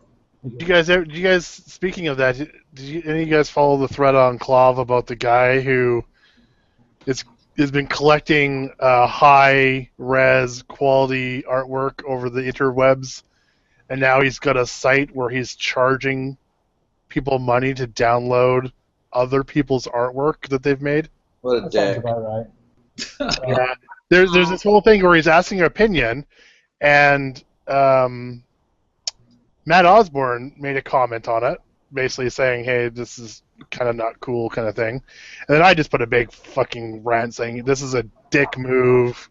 Besides the fact that these things are already copyright, and now you're going to go and sell them, other people have cleaned these up and made them into, works of art that they've given away to people for free and shit. And, it's just kind of a piece of side art for Mario Brothers Canadian was like $53 he was asking for it. Just Really? for the Just the file. art? Just for the file. Just for the file that you can get for free on the fucking web. All he made it clear that he just went out to the web and got sources for all these images that we can all do. And then Most everything is on Arcade Lib. yeah, and he just put them onto a site, and he's like making a website to sell them, so everything's all in one place. Yeah. And so it got to the point where there's a few of us shitting on it, and then so he puts the big update in his first post, and he starts personally attacking Matt Osborne about having bangs, like his hairdo, and he starts saying that I'm not because I was when I mentioned like the legal aspects of it. He started saying I'm not a lawyer. Like, what do all these other guys with printing companies and stuff do? And I'm like, dude, most of them actually have the rights.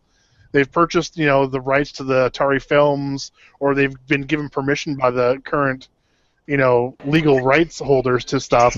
And sometimes they haven't been. And so there's this look at Gack. I'm stuck in the subway. I'm trying to make it. Fucked up New York subterranean tunnel. Look at this shit. I'm gonna turn the camera.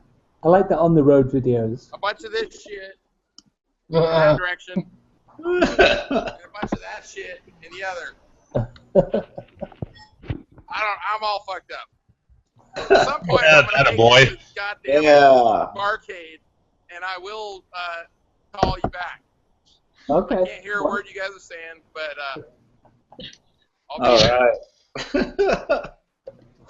I'll check back in.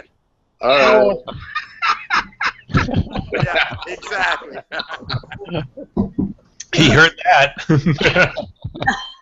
What was Gek doing out in New York again? Yeah, why is I don't know if he ever mentioned. At least he didn't mention it in his tweets or anything, so I don't know. Huh.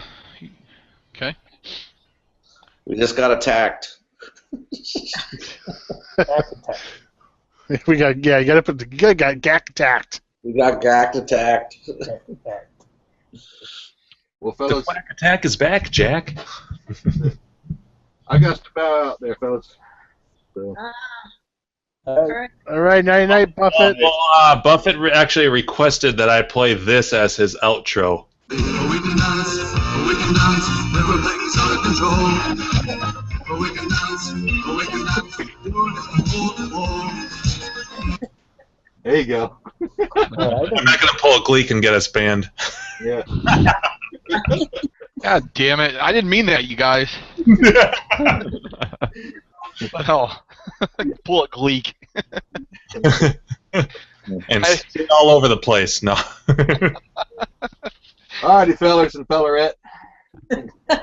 All right, Buffett. See ya. Have a good night. See ya, Buffett. Peace. All right. Peace. So see it let now. me show you guys this basil. I've got it on my I was phone. gonna say what? I don't even know what it looks like, so I need to know. What it... So basil's a spice and basil's a arcade piece. So. Please shush. So here is here's the bezel. Here's the bezel. So Fizzy went and got this out of his storage, and he sat there and painstakingly pulled all of this paper off, which is pretty much glued to it over the years, just so he could take some photos of it and get them over to me. Sorry. And tease you with it? No, he took photos, high-res photos, and sent them over so I can completely retrace this. And that you will not see that anywhere on the web, but he managed to find it for me. So that completes the art pack now for the Bomb Jack project. Bomb Jack. Yeah, so that's a pretty friggin' sweet bezel. I think that's a really nice sort of piece of art there that just basically disappeared and no one's ever seen since. But he snatched this up on one of his buying sprees a long time ago, and he's had it ever since. So that's pretty cool. I was pretty stoked to get that. And so Richard and I at Game On Graphics are kind of working together, and I'm sending him all of my art files when I'm finished. He's going to have all those on hand, and he's going to do all of his own little color corrections and stuff, because I think his standards are, just that much higher when it comes to the consistency of the color builds and all that good stuff. So he's going to match everything up and build an artwork set, and I think you're going to be able to get it from him if you should ever feel the need to build a Bomb Jack machine like I do. So that's cool. That's what I've been doing this week. So just about how rare is a Bomb Jack, anyways? It's not that it's super rare. It's actually one of the games on the 60-in-1 board. It was just never very big in the US. It was really big in Japan and Australia and Europe. And it was in a kit. It was never a dedicated machine. And I don't know why. I don't know why it wasn't big here, because it's a kick-ass game. I mean, if you haven't played it and you have a main machine, then go find it. 8-way stick, one button. It's a little platformer. You got to run around the screen, single screen, collect all the bombs on the screen. If you collect them in order, the cool thing is that the bombs start to spark in order. So you get one, the next one starts to spark. So you can collect the bombs in any order you want, and you get obviously points for that. But if you collect them all in the sparking order, you get much better bonus multipliers. And there's little coins and things that drop around the screen. So pick up the coin, and then suddenly you can eat all the bad guys on the screen, Pac-Man style. One of the cool mechanics is the longer you hold the button, the more you jump up in the air, and your character has got a little cape.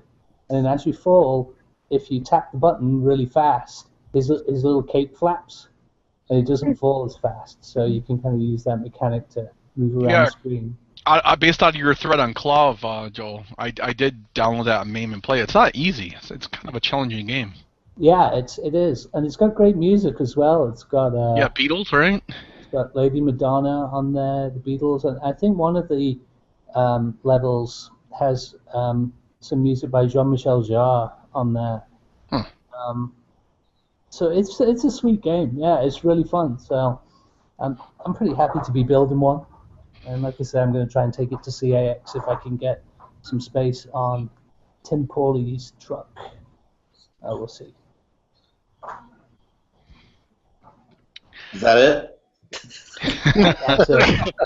I'm gonna make a sign. That's it. You dick! Wait for it. Wait for it. Wait for it. That's where you go. Hush. So why's Keithy all stealth mode over there? I can't believe you don't own a webcam, buddy. I do. It's just downstairs in front of the 3D printer. I was doing some time-lapse stuff, and it's cold in the garage, and that's where my laptop is too, but it's nice and warm in my office tonight. Yeah, it is cold. I'm all wrapped up down here. Southern California, how cold can it be? How cold are you guys really? It's mildly chilly, mildly It was 30, 34 when I got to work this morning. Yeesh. Oh, wow, okay. Yeah, windshield's iced up. That's colder than it is where I am. Come on, people. It is. It's been pretty You unusual. have a heater in there, Joel? Heater? No, not really. Just Yeah, it's called a bunch of arcade games. It's called alcohol. It's alcohol. I don't think. I mean, you would have to leave those games on in here for a long time for any kind of heat to build up. I think having people in here builds the heat up quicker. I don't know. When I got my with my game room with 8 pins and 16 vids, it takes only about 35 minutes, and you definitely can tell a difference. Not blistering hot, but you can definitely tell it gets warm. You're pretty dense in there though. In that room, your layout's pretty dense. Yeah, you have a lot more open space than I do. Yeah, I've got the pool and the coffee bar and the mezzanine floor. So not really, no mezzanine floor. Just kidding. So Joel, after you sell your Star Trek, what's your next pin you're gonna get? I have no plans to sell my Star Trek anymore. I was at a place where I was trying to raise some funds, but I got past that. So ultimately my goal for my pins is in my row of 6 is to have 6 AAA pins instead of a couple of Bs and a couple of As. So I would love to. I'd love to put in an Indiana Jones. I'd love to put in a Medieval Madness. Not too thrilled with any of the new stuff I've seen. I was over at a buddy's house the other day, and he had Metallica, and I played it a little bit, and I know maybe I need to play it more, but I just... You need to play it. It's a great game. I love that pen. It just didn't do anything for me. It doesn't do anything for me either. You're not the only one. I didn't spend a lot of time with it. I played like 2 or 3 games. Oh, no, you got to play more than that. It looked like I liked it too, but what I found with the Metallica, the play is so fast, it's hard to focus, right?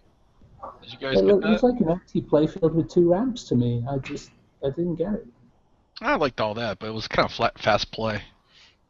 You know what? One of the modern pins I actually think is a decent pin is Mustang. Yeah, I never played And that's a pin that I didn't think I would like. And then as soon as I heard about it, I was like, oh, God, what a stupid pin. And then I actually played it when I was at Lanebrook Bowl in Minnesota. Oh, nice. And it the was fuck were you here? And why didn't you text me, damn it? I didn't know you yet. Oh, okay. Well,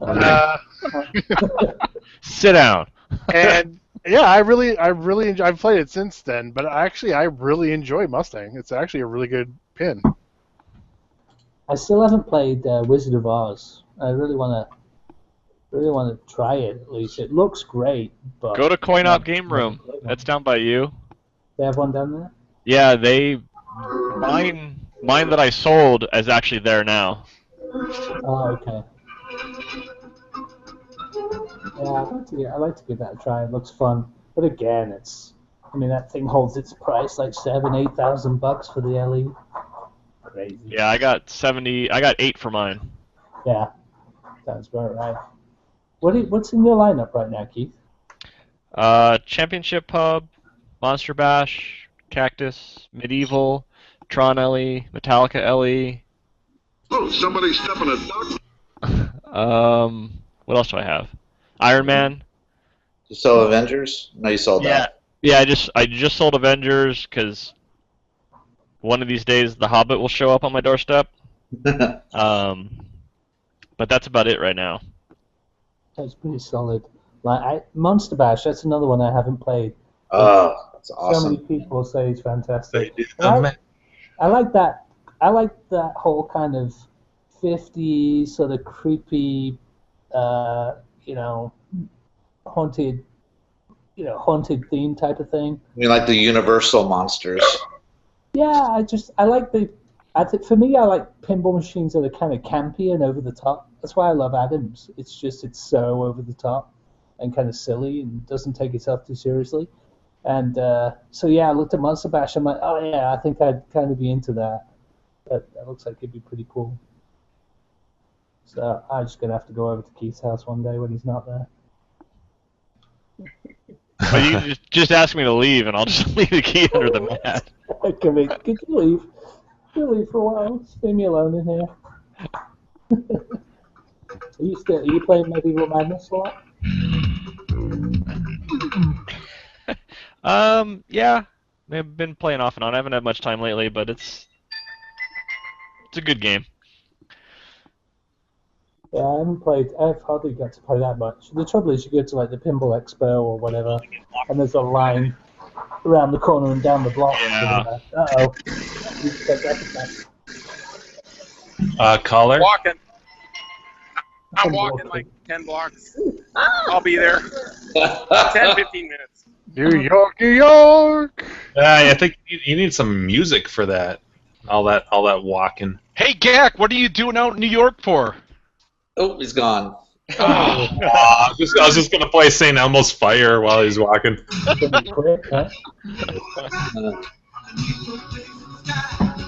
Nice.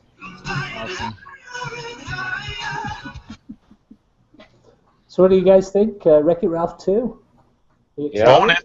Yeah. Ready for the value of your games to go up again? Yeah. Not unless they introduce eyes in that movie. I don't see that happening though for some reason. Watch That's that. right. Watch It'll- the camera it'll- that. Jim, Go ahead. it'll just be a big ass baked potato sitting on the bar or something like that. Yeah, and then all of a sudden there'll be a blue and like a reddish orange marble that will just come tumbling down. No one will get the reference, but it'll be in there. And watch the cabinet be like purple, just like chance. Yeah, We should really all just be hired as, liaisons for the movie. We can tell them all the insides of what they should put in there. Be like, you guys are Bets fucked on, up. There's a bets on which classic game's going to get raped this time around. Youch! Yeah. Big cab. Yeah, I hope to see more games. Real games, not the fake ones. Yeah, everyone likes the real thing over the fake ones. Right, Carrie? Right. Bump. Versus fake many times. I don't know what's happening. Talk about it more. We're all on the outside.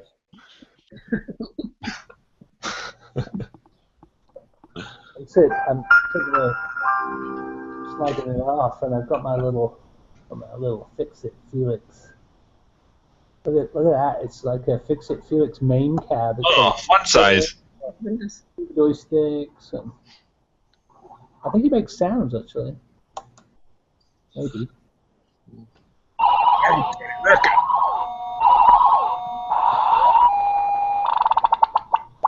I like the last sound the best.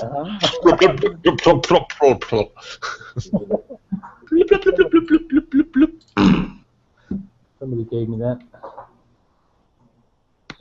But yeah, so I don't remember what we talked about, but yay, pinballs on the arcade game podcast. Well, I did a game pickup. Although I've talked a lot, so I don't want to. Has anybody else picked up something or? I picked up a couple weeks ago, but I wasn't on last week. Oh yeah. What'd you get? I picked up a Waco. Ooh. Cool. I actually got it. So last week I wasn't on because I wasn't feeling well. So 2 weeks ago when we were on during the show, I do my normal search for Craigslist while we're chatting, and there was a Waco south of the border asking $400. It's already been up for 3 days. The ad. So I sent them an email, and they got back to me like literally within 5 minutes after I sent the email saying, yeah, it's still available. I was like, okay, I will take it. I will be down tomorrow, and went down the next day and picked it up. Coming over here, taking our cabs. Oh, I've delivered way more to the United States than I've pulled out of the United States, so no worry about that. I've delivered 50 plus to the Seattle and Portland area, guys. So I'm a concerned non-citizen. Yeah, I was gonna say you're not really from around those parts, anyways. I ain't from around here, is ya? Right. At any point going across the border, you never have to pay taxes, even if it's like over $2,000 or anything, do you? So the laws are different for Americans going down than it is for Canadians coming home. Okay. Americans going down, you can bring up to $2,500 back in a single trip. I know it's because I bring games down all the time for friends, so as long as they're not more than $2,500, I can bring them across with no problem. Coming home, we're not allowed to bring anything back in the first 48 hours. What? So after anything up to the first 48 hours, we have to pay our 13% tax on. Now, they don't do it because that would be just way too much paperwork for the amount of stuff that you bring back. Yeah. So what they're usually concerned with is alcohol and tobacco because we have ridiculous amounts of taxes. Like a carton of cigarettes up here is like $130 bucks. And the money's different too. Well, it is now, but 3 years ago we were higher more. So yeah. So ice chips, right? The sizes of ice chips. Hey, it's warmer here than it is in California right now, from what I understand. So, exactly. Yeah. I've been posting some good stuff about what Americans think of Canada. You guys should be watching some of that stuff. So yeah, I went down there, and it was actually the coolest meetup. I went to the house, the garage door opens up, and a guy walks out, and it's like, oh yeah, I'm here for the Waco, and he goes, okay, just a second, and this woman comes out, and she's like, yeah, so we're looking at the game or whatever. It was his wife. And it was his wife's game. Oh. And he was Here's wanting. Waco, she had a whole bunch of other games. And here's your $400. She had a whole bunch of other games that she'd already gotten rid of, and she was holding on to Waco the longest because it was her favorite. And her husband or boyfriend, fiance, I'm not sure what he was, basically said, we don't have enough room in our house. You need to get rid of your arcade games. And I just stood there and went, holy shit, I'm like in the Twilight Zone. I actually said that out loud to them. They just started laughing because they knew exactly what I was talking about. Is it in good condition? Oh, it's like mint. Mint for $400? Oh. Yeah, and the funny thing is that she's like, yeah, I got a lot of people calling me about it, but they were all trying to offer me like $200 and $300 for it, and she's like, I knew it was worth more. I knew it's worth more than double what 400 was. And she's like, I just didn't want to sell it, but the husband wanted me to get rid of it because we're moving into a new house and we don't have the room for it in the new house. And so I said, you know what? I'm not even going to dicker with you on the price. And she's like, really? I'm like, it's worth more than $400. I'll give you the 400. Yeah, Wackel's $650 to $1,000. Yeah, and she was so happy with it. If you can find one. And then I started to talk to her. Do you know what KLV was? She never heard of it. I said, oh, have you ever been to the Seattle pinball show? No, she never heard of it. Oh, you should. There's this online YouTube channel called John's Arcade, and there's Arcade Outsiders podcast. I said I do a podcast with like 10 other people called the Arcade Hangout. We have these tournaments in like Grinkers in Idaho, and her husband's like, my property is less than a half an hour to Eagle, Idaho. Wow. And I was like, okay, you guys, like, I'll send you an email when we get back, and we'll get together, and I got to tell you about all the stuff and tell you all the podcasts. I'll tell you when the Grinkers tournament's happening. You guys got to show up there. And so she was like beyond excited about all this stuff because, yeah, it was cool. And he was actually like, well, hey, I could get into it if it's like, when I'm on vacation at our property, we can just go a half hour and go to the arcade there. And it's a client. And I was like, yeah. So I totally got these guys stoked, even though I just pulled their last game out of their house. So yeah, it was pretty cool, and it was surprising. She you don't meet too many women that are into this, and she had, I think she said 1.7 games or something. Oh wow. And the Wacko was the last one she was holding on to. Yeah. Yeah. I love that story. Yeah, and I wasn't even really looking for a Wacko. Like I said, I was just searching while we were doing this. Like I do, I've already done it tonight once. And you shot into the chat like, hey, is $400 a good price for a Wacko? And we're all like, fuck yeah. Yeah. Yeah, it is. I literally had it in my vehicle the next day. I went down and. Oh, that's great. Yeah, I mean it was only like an hour and a half below the border, so. Andrew bought his for like double that, right? He got his shipped in. His Wacko, right? Well, I mean they're worth double that, and I think they're going up too. No, I mean Andrew, when he purchased his, he got it shipped in to him, right? Yeah, I don't know if he ever said how much he paid for it. Yeah, he got wrapped it on one of these shows. Yeah. Yep. His magical review. Yeah, I drove mine. I had to shrink wrap it down there because it was forecast for rain, but it hadn't rained yet. And literally after we picked it up, we went and had something to eat. And as soon as we got back on the freeway to come back up, just torrential downpour. But it was all wrapped up. And when you drive on the freeway in a pickup, I don't know if you guys have pickup trucks or not, but the rain doesn't even hit the back of the truck at all. Right over the back. Yeah, it just flies right over. So I ended up just driving it right to my storage and just hauled it into my storage space. So it's never been in my house or anything yet. Nice. That's yeah, awesome. and when Gack and Andrew and those guys heard about it, we're apparently going to have an arcade hangout whack-off. Yes. We're gonna do a yearly whack-off tournament. Now you grab my attention. The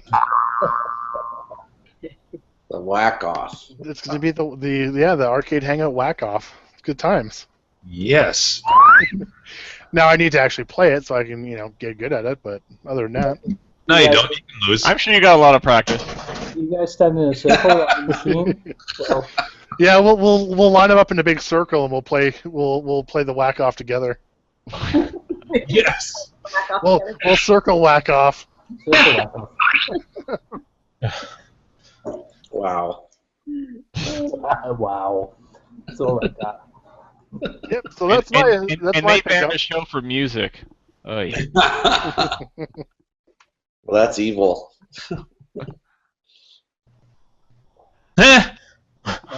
So anybody else pick up anything up? I got this Donkey Kong Jr. behind me. Ah. I got that on Saturday. Oh yes. 100%. It's a Donkey Kong Jr. in a blue cab.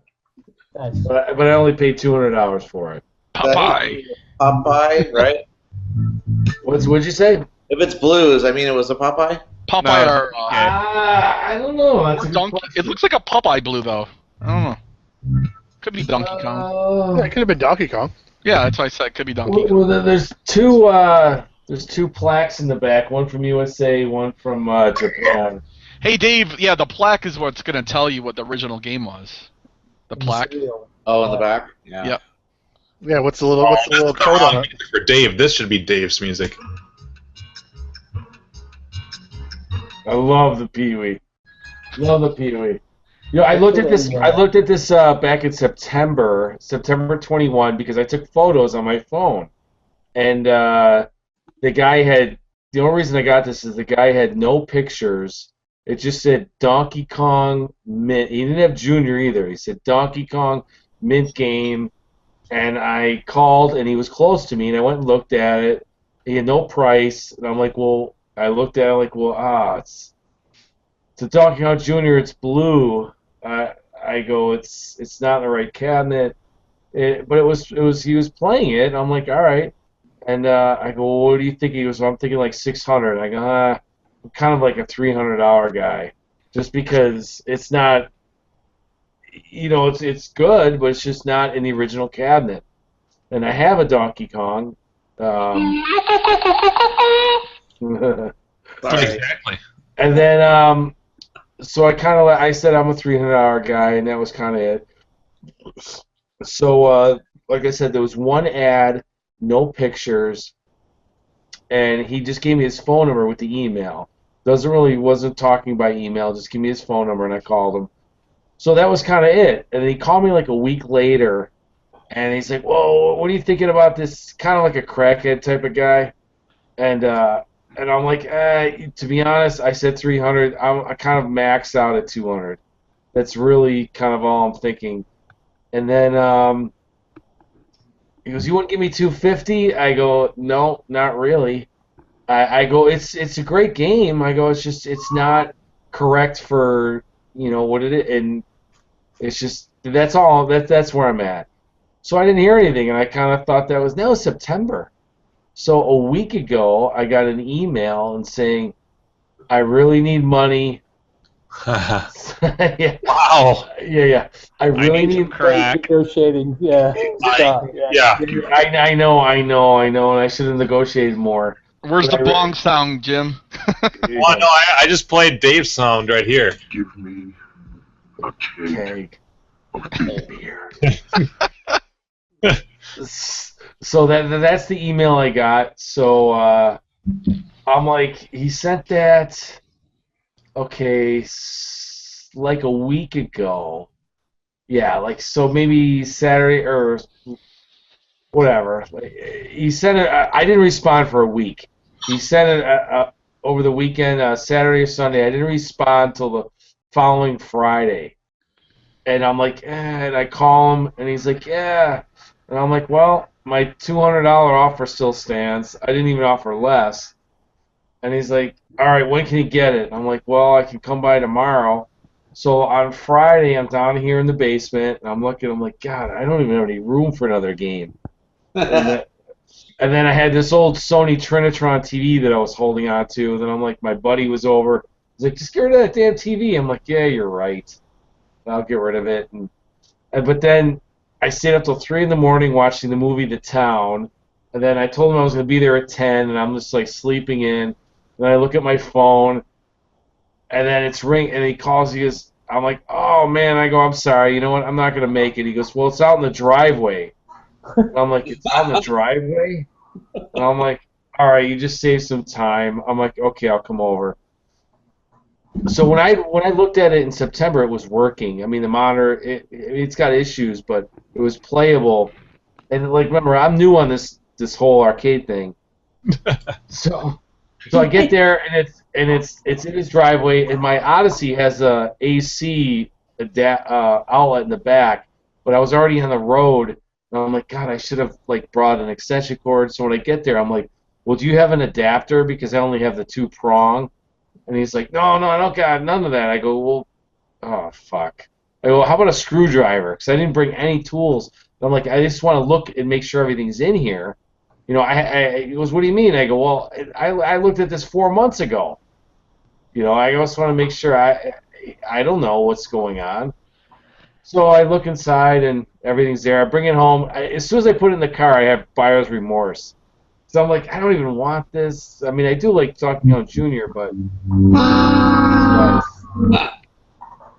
So anyways, I bring it home, and I plug it in. The monitor's all it looks fucked up to me, and it was. The flyback was way up, and but that's it. Here's a question: this is not a guy who would turn or do anything inside the game. Sometimes it just gets out of sync. Like why would it all of a sudden the picture's fine and then now it's shit? Does that just mean the flyback's going? Is that what you got to adjust it? You mean the hold was off? I thought you said the flyback was turned way up. So you mean like the screen, right? Yes. The screen too bright? The screen was super bright and there was the lines on it. Okay. Yeah. And then that's something that, yeah, but this guy would never do that.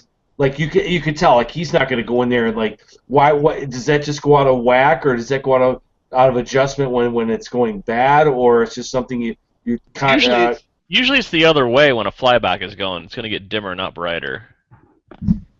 I mean, it was super bright, and the colors are still off. Like as far as like I was trying to, I don't know, I know nothing. So a this cable was could have been bumped, I guess. What'd you say? For the colors, a cable could have in transportation, check your connections. But it was super bright, and then I did end up turning down the brightness on the flyback, and the lines went away, and then I could see the picture clearly. So I felt better. Degaussing.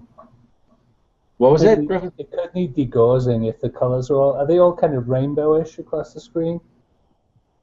Are they like different colors in different areas of the screen? Here, let me see if I can. A lot of times when you move a cab, it can get magnetized and all messed up on the tube. You need to degauss Just it. go wave a speaker around it. Get a drill. Just run around the garage. Well, and let me drill put it above this there. way. It doesn't seem to have any green, but that might just be me. Like I adjusting what I don't know, what I'm adjusting. I turn the flyback to all right. Or you're colorblind. No, I'm not. I know that for a fact. But all right, so let's go basic here. Let's colors, because I don't see blue on your. But I mean, we're at a distance here. All right, I'm gonna try and bring that fucking camera over there. Yeah, You're being presented. I'm unplugging the hard line though. He's close. Oh, he's still there. Am I still here? Yeah, he's still here. All right, okay. All right, we're going mobile. Oh yeah, baby. We're going mobile. Show me the goods. Wait, where are we? Down a bit. I see no green. No green. No green. No green. Yeah, there's no green. I mean, but that was me. I'm also messing with. No. With it. All right. You wouldn't adjust all the green out of it. Yeah, that's either. I'm gonna guess that's either. Well, it could be a number of things, but first I would check connections. Next would be one of the guns is off or the transistor. It's a neck transistor. Yeah. Well, it could be a gun too. Let's see. Look at the. Start with the easiest.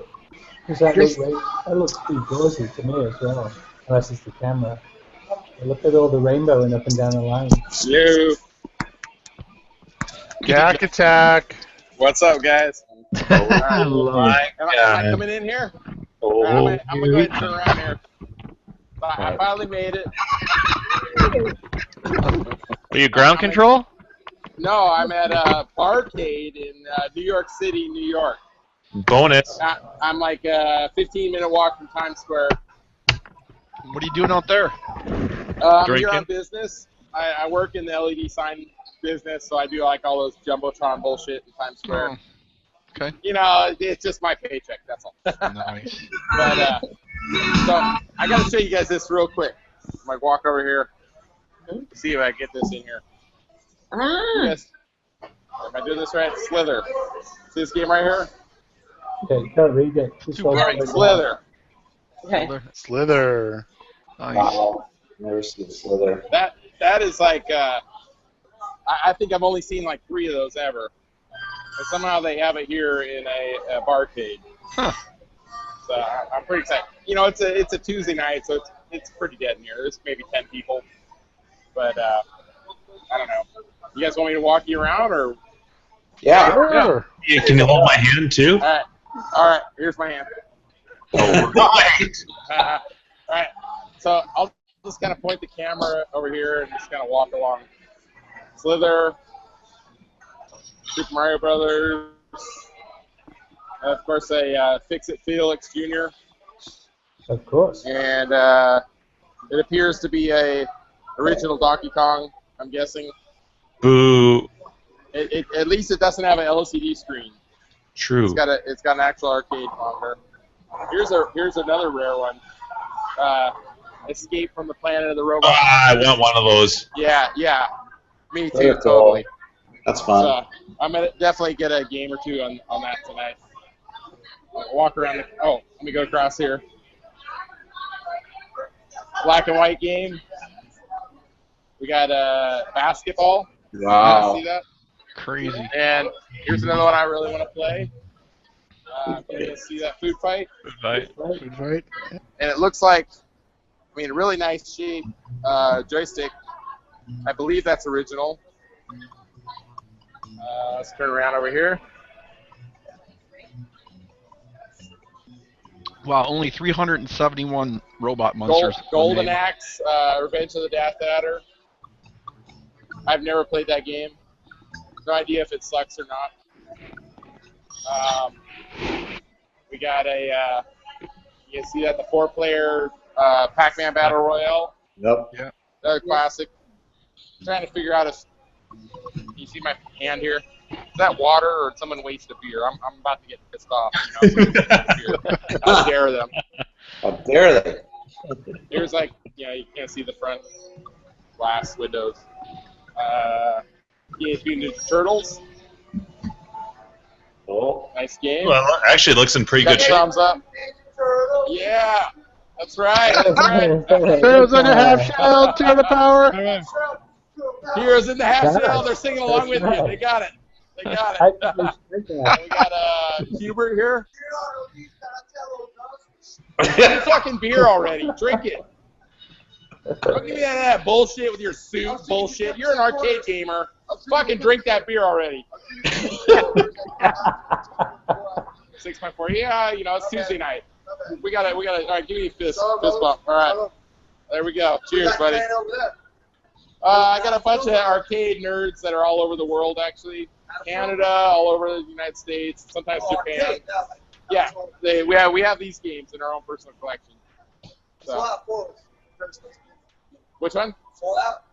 Fallout 4 for a home console. You're saying that? Yeah. I get that. Oh yeah. Well, I guess it's phenomenal. That's right. Brings back memories of Straight up. Nintendo Genesis and arcade. Fallout for the arcade. This guy knows he's not on TV, All right. right? Good to meet you, man. All right. We're about to get heavy on NBA Jam. He's about to throw it down in NBA Jam, by the way. All right. Played 4 games. You bet you won. Now they want us to switch sides. I told them, motherfucker, lefty, I need to switch sides. But Hey, you're a lefty, motherfucker. Throw down that shit. Motherfucking lefty, yo. What am I? Back to the lineup. Okay, Hubert. It looks like we have an original Hubert joystick here. The translucent red buttons. Looks pretty good. Looks pretty legit. Could play it later. It's got the Gottlieb raised coin door, so I'm happy about that. Ghouls and Ghosts. That looks original to me. The control panel here. I have no idea if this camera angle is working or not. I'm just kind of holding it in front of me. Punch Out. There you go, Jimbo. Yes. Not super Punch Out, but maybe that'll do for you. No, they're both good. Miss Pac-Man with a drink holder on the side.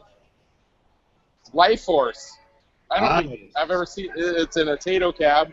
Very rare. Life Force. So I might have to try this one out. It looks like they're not the weird cherry switch joysticks and bullshit. It's leash joysticks, original. Dragon's Lair. Woo! Looks pretty good. Looks all original, as far as I can tell. Then we got Donkey Kong. We're missing the orange button, but these look original though. They have the right shape. So I'll give them a pat. Well, I just coined it up. I think I got a free game, but I'll come back and play later. I'll lay down the smack down that. And then this is my coworker here, Brian. He's enjoying a game of Galaga. I just messed him up. Oh shit! Gotta go back to the NBA Hey, guys. Jam, yo. Hey guys, I'm gonna head out. But good seeing you guys. Oh shit! Fine. Be like that. I Hey, will. Joel. Alright. See you guys soon. Better, Joel. Thanks for coming. Good night. Night. All right. Au revoir. Lunar Lander. Ciao. Stockton. Stockton. John Stockton. Yeah, throw it down. The time traveler. Lunar Lander with the original. That's traveler. awesome. You Yeah. need that too. Holy shit! Oh, yeah, I the just saw hologram. this. The hologram. Hologram. Seriously, Coliseum. That's working. in like a retail, setting here. Yeah. Whatever. It probably gets like 4 plays a week, but All right, here we go. And then here's another big one. Darius? The six player Oh, X-Men. X-Men. Yeah. Pretty badass. Millipede, yeah. Ghostbusters, looks all original. 3-player. I remember seeing that at Pizza Hut. Really? Yeah. Fire truck, psychic drinkers. I'm surprised they have games like this here because I just can't see them getting played that much, to be honest, Gunblade. It's a family game. Yeah. 4 Daytona USA. Whoa, sweet. That's one for you, Keith. There you go. I'm gonna work my way down here. Oh, you work your way down there. Oh, my jacket didn't disappear. I left it on the bar over there with a bunch of tokens. You gotta pay for And that my beer beer. somehow. Yeah. That's right, he does. Man. Star Wars trilogy. Contra. I've got Super Contra myself. Looks pretty good. What the hell? An exity shooter. Crossbow. Crossbow. How do they have that here, too? Another one blows me away. World Series. Oh, Baseball. tell Joe. Yeah, exactly. What a weird ass. Ship that thing from fucking New York. I feel insufficient. I feel like. Oh, hey, buddy, you're never. This joystick. I'm just kind of like, I'm just not going to satisfy with that. Work it. Pitfall 2. Mm-hmm. I don't think I've ever seen this in an actual arcade. No, I can't say I have. And then here we go. I had one of those boards. Here's a gem right here. Wow. You guys can see it. Has it been sod? Has it been what? Yeah, has it been sod? Sod and 2? Sod and 2. Let's see here. It does appear so. I see absolutely no food or drink inside this game. Does it stink but inside? Apparently, masturbation's okay. So. Oh, bonus. 34K. If you're out there, you're all good to go. Can he even fit in there though? Yeah. Probably not. He's got to put one Wheeler. leg on each side. 18-wheeler. I don't know if I ever say I played this game. Newer. Crazy Taxi. Yeah. Empire Strikes Back. A Neo Geo. Is this the gold? Is that what they call the gold? Neo Geo. More bright You see the gold control panel here? Neo Geo. I don't even know what game's in it. We don't either. Custom move. It's a damn thing. Indiana Jones. Yeah, nice one. It was like 10 games left. Altered Beast. I'm impressed. Space Harrier. Nice. Yeah. Frogger looks all original. Oh. Tetris. Did they make it dedicated? I have no idea. Punyan? Punyan. That looks all legit and original. I'll take that. I think I'll have to give that one a shot in a little bit. Punyan's awesome. Double Dragon. Punta, great time. What? And Mr. D, I love that. This is just so awesome. The original. Inside there. Dedicated. The weird little tiny buttons. But yeah, cool game. What, a bomb jack with the original bezel? Wow. That's basil. Basil. Yeah. Now look at this one. I don't know if you can see this. Oh my God, Anteater. Yes. Wow. That's the like hell? super How is- freaking rare. Yes. How in the hell is this in an arcade? Holy shit. I'm Kumo definitely Craig playing would around just with be this. like creaming his pants right now. Yeah. Yeah, I've played this, I think on MAME, maybe a year or two ago. Definitely interesting. Joust. Oh, Night Stalker. Carrie, are you on there? Is she on there anywhere? You are. We talked about this, Night Stalker, didn't we? I have the that one- kit. There's no gas that your pedal. nickname, It seems Carrie? like there should be a gas pedal, Exactly. but there's a steering Well, it's wheel your and a college gun. name. A steering wheel and a gun. You know, what else can you ask for? I have that. You know? And a full machine? No, I have the control panel and the boards Yeah. and the That's marquee. a rare one. I never played. Asteroids Deluxe. For some reason, this looks smaller than mine. I don't know why, but maybe in New York everything's smaller. I don't know. Wizard of War Cabaret. Oh, weird. So That's nice. I think that's everything. So Lame. lame. I mean, That is not lame. it's definitely no drinkers, but you know it's pretty awesome though to have Anteater and Slither. We got some crazy games here. Sounds like a Harry Potter movie. We've got Slither, Anteater. Where's the hat? Sorting hat. Nate, And, all right, my cup with coins is still good.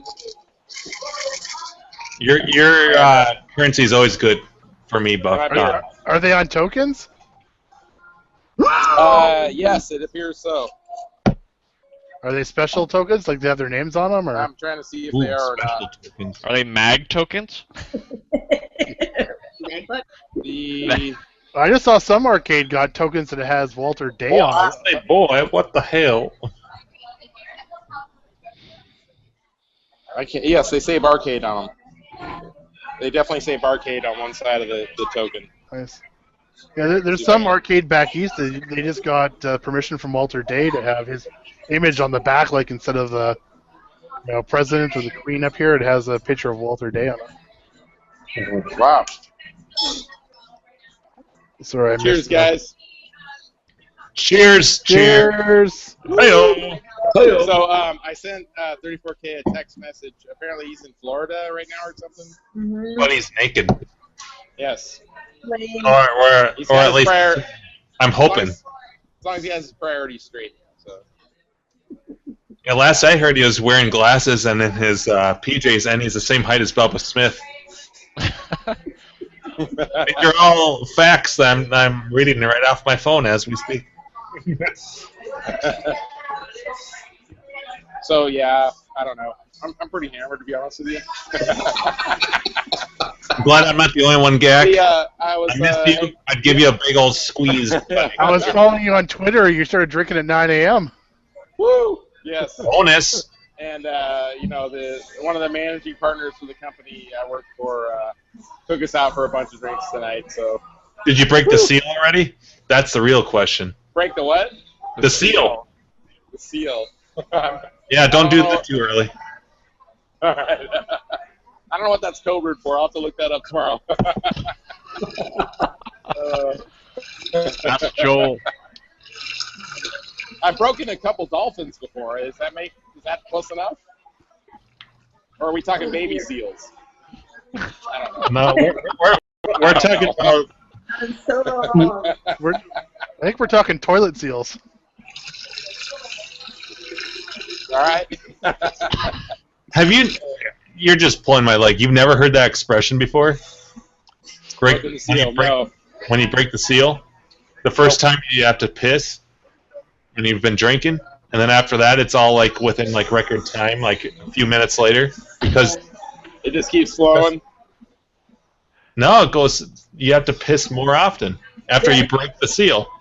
Yep.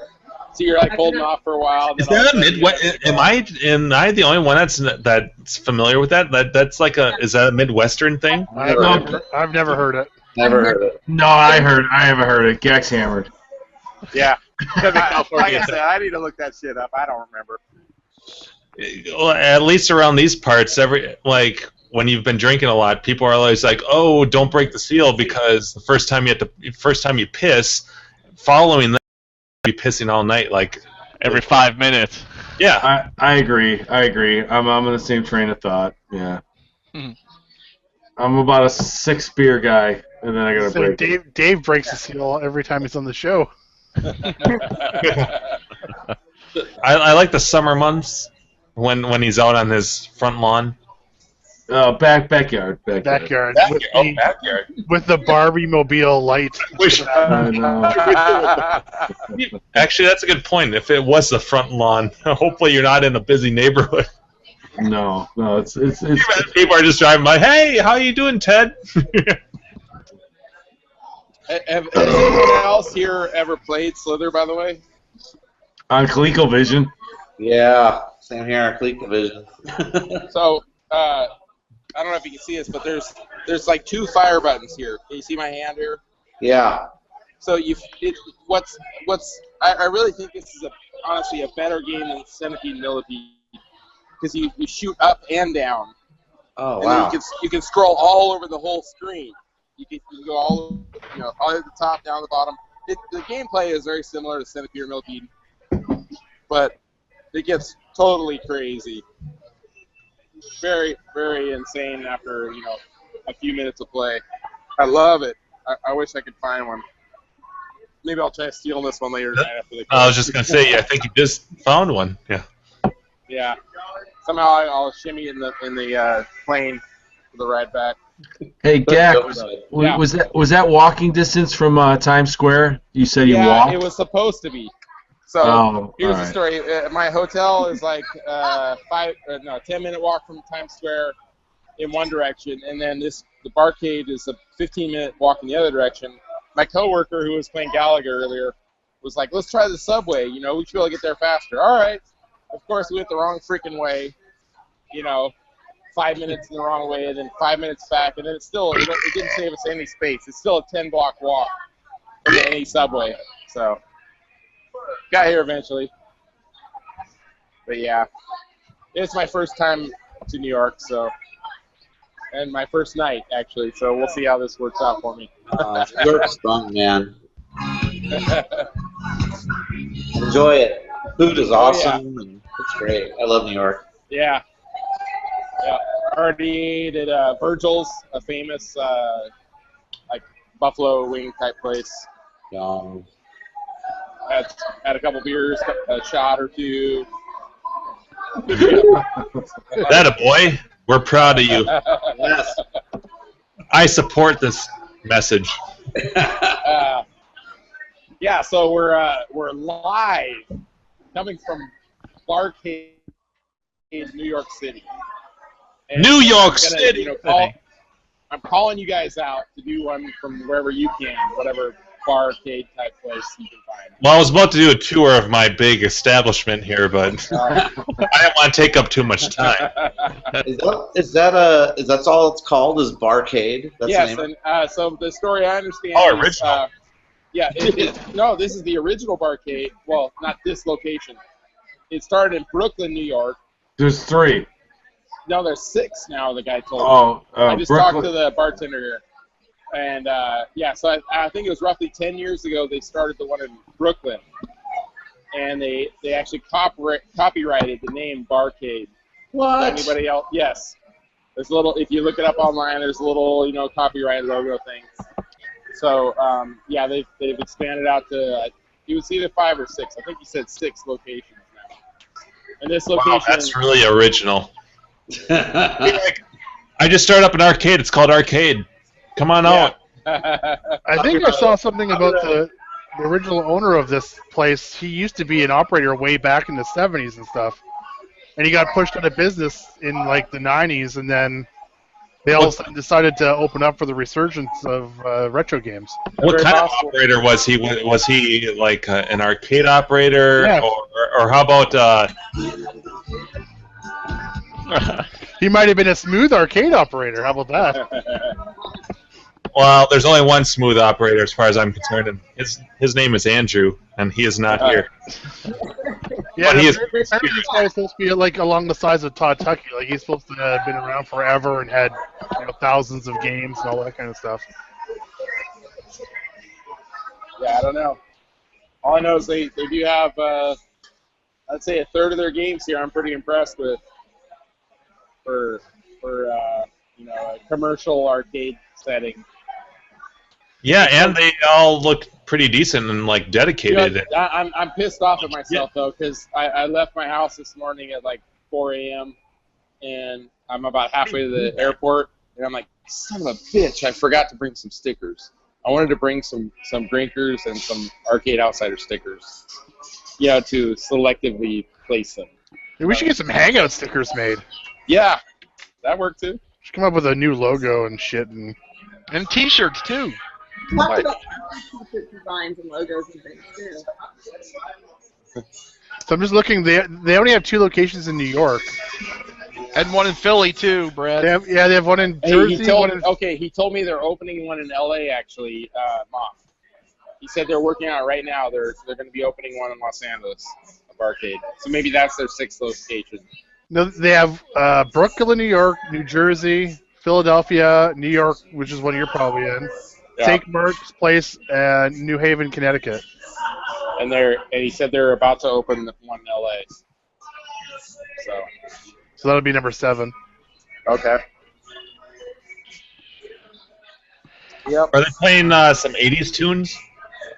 Yeah. I can't tell you the name. I know that I've heard the song a million freaking times. Can you guys hear it all? Soundhound that shit. Shazam it. We're gonna get banned. A simple kind of man. I don't know. It's kind of like Southern rock. Keep singing. Sing it to us. Oh shit.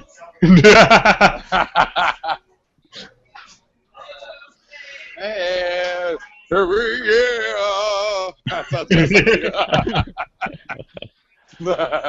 get your NBA Jam buddy to come over and sing it for you. Yeah. He's dropping like $1,000 on a game or some bullshit. He's trying to tell me. All right, guys, I gotta get running for the night. All right. Well, guys, I think I'm gonna play a couple games. All right. Bonus. And Go for it. good to chat with you guys even for a little bit. Cool. So, all right. Yeah, thanks for coming on, Gack. Yep. Yeah, We'll Gack. talk to you guys See you next week. All right. Next week. Awesome. Have a good trip. Yeah. All right. Thanks. Have another beer for me. And me.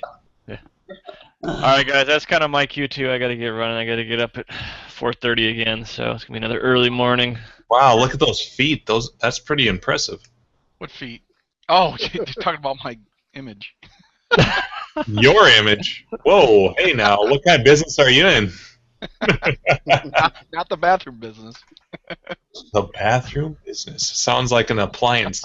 I just bought the bathroom business. This thing takes care of everything. Yeah. It brushes my teeth. He's trying to leave. Yeah. Thanks for coming on. No problem. I'll see you guys next week. Everybody have a good week. All right, you too, man. Hey, Lee. What's Keith's handle on club? Auf Wiedersehen. Gamer for life. Is it Gamer for Life, I think, right? Yeah, Gamer for life. Oh, okay. Yeah. With the number 4 for, 4. Oh, I was just curious. He's never on there.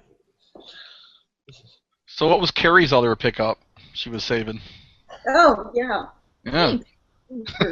Yeah. Well, and so there's a club thread about this, but it's in the Northern California regional section, because I had posted after I did my pickup, then I posted the Craigslist ad, and so this actually also speaks to my new skeeviest pickup.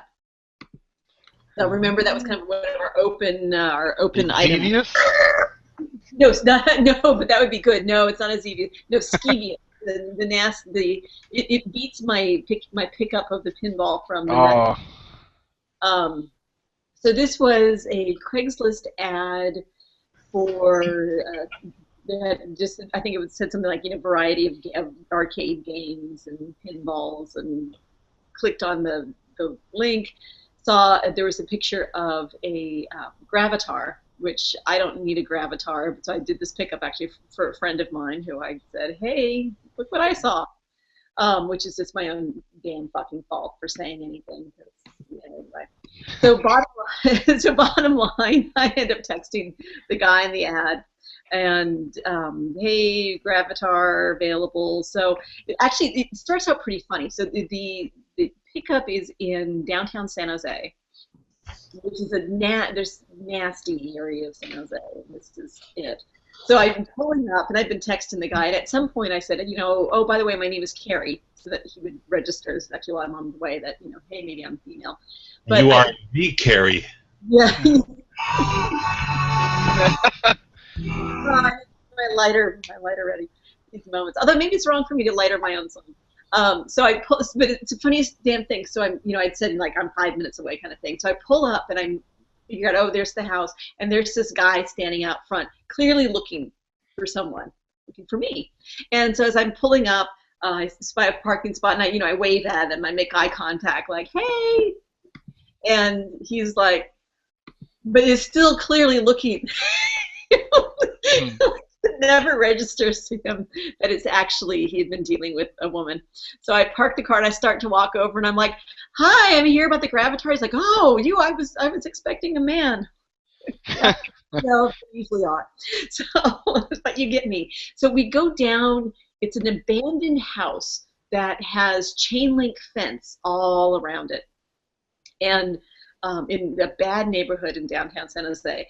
And he takes me into basically like a basement area, which is unusual in California because we don't really have basements, but it's a dirt floor and it's under the house, and it's boarded up with like these big wooden, like I don't know, big sheets of wood. You better watch out, man, about that. She rubs the lotion, man. Yeah, did you get out your taser? Get ready with the taser? And when I was posting about this, I'm like, oh, hey, guys, if you decide to go and check out the remaining games, you might want to bring some mace. Actually, the guys were super nice. Someone did point out that perhaps this was not the safest thing. You need to bring a friend with you. So much easier said than done. I mean, I don't get to say. So, yes, ideally, I would love to each time, but in reality, I'm doing this stuff on my own. It just is the nature of the beast. I don't have anybody. But anyway, so I go down into this basement area, and it's dark, and there's no lights down there, just this one light that they have on an extension cord. So the story is, and there's two guys ultimately. I'm the guy I've been dealing with, and then his friend. So the story is that there's an attorney who was a criminal defense attorney and took a number of things in trade when his clients couldn't pay him, which, quite frankly, I could understand. I once took salmon, although it was not really a trade. I did take a cord of wood one time. Again, I would have preferred cash, but better than nothing. So you do what you have to. So the story was that he had taken these games in trade for whatever services rendered, and I ended up getting this Gravatar, and it's gorgeous. It's as nice, pretty much about as nice as my home use only one that I got from the folks here in wherever it was, Pleasant Hill or something. So but I'm down there, and the trick is he forgot to tell me that I needed to bring a dolly and a friend because it's up a flight. You have to walk down the stairs into the basement. So I essentially get the guys. I had a strap, and so we strapped. I got the guys to luggage. They strapped it on. They got a strap on, exactly. So while we're in the middle, so here we are. So these two guys. The whole thing is a little fishy. Two guys, a strap on. Yes, a strap on, and me. I'm just trying to visualize this. Yes, in the kind of the dirt under the house, they start pushing the game up the stairs, and along comes slowly. So they're about halfway up this flight of stairs. That really was perfectly timed. I'm making this very difficult for you to tell your story. I always do. I come to expect you to make it hard for me. Whoa! Wait a second. Whoa. Something you want to tell me? It's not my story. So they've pushed it about halfway up the stairs, and along comes. So one of the tales one of the things they've said is, we're renovating the house. There's a homeless encampment not too far away, and they've stolen a bunch of stuff because there's like holes in the floor, which of course is more like a ceiling because I'm in the basement. The homeless have come. They've stolen the copper pipes, things like that. They've stolen a lot. So this attorney wants us to renovate it and get this moving along. So we're clearing out all of this stuff, and there was a couple of like disgustingly filthy pinball machines, a Pink Panther and a Pac-Man, and a handful of other games too. But I'm getting Gravatar. They're pushing up the stairs, and along comes this woman who looks cleaner than homeless, but didn't have a lot of teeth, and so she walks up and she says, "Do you have permission to take this? Do you have permission to take this from Carrie," who I guess is the attorney. So the guy at the bottom of the machine is saying, "Yes, we have permission. We work for him." So they get into this argument of, "Well, you need to call him right now, or call 911." He's like, "I can call him right now," and I'm basically saying, they need to finish getting this machine up the stairs because. One of them's holding the other one guy's on top of the stairs. The other one's pushing up the bottom of the stairs. Nobody's able to grab their phone really at that moment because they have this couple 100-pound machine. And this woman starts getting agitated. And then as they push it up, and she's like, "Well, where's the machine going?" I said, "I'm getting the machine." So and I said, "They need to finish moving the machine because we can't do anything right now. It's in the middle of a flight of stairs." So they start to push it up a little bit more.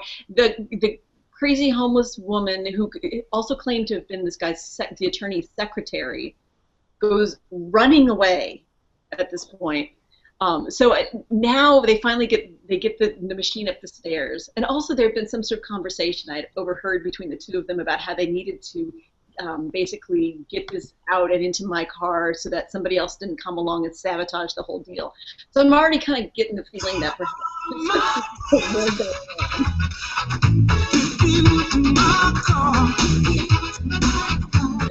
online, I don't think that I have stolen property.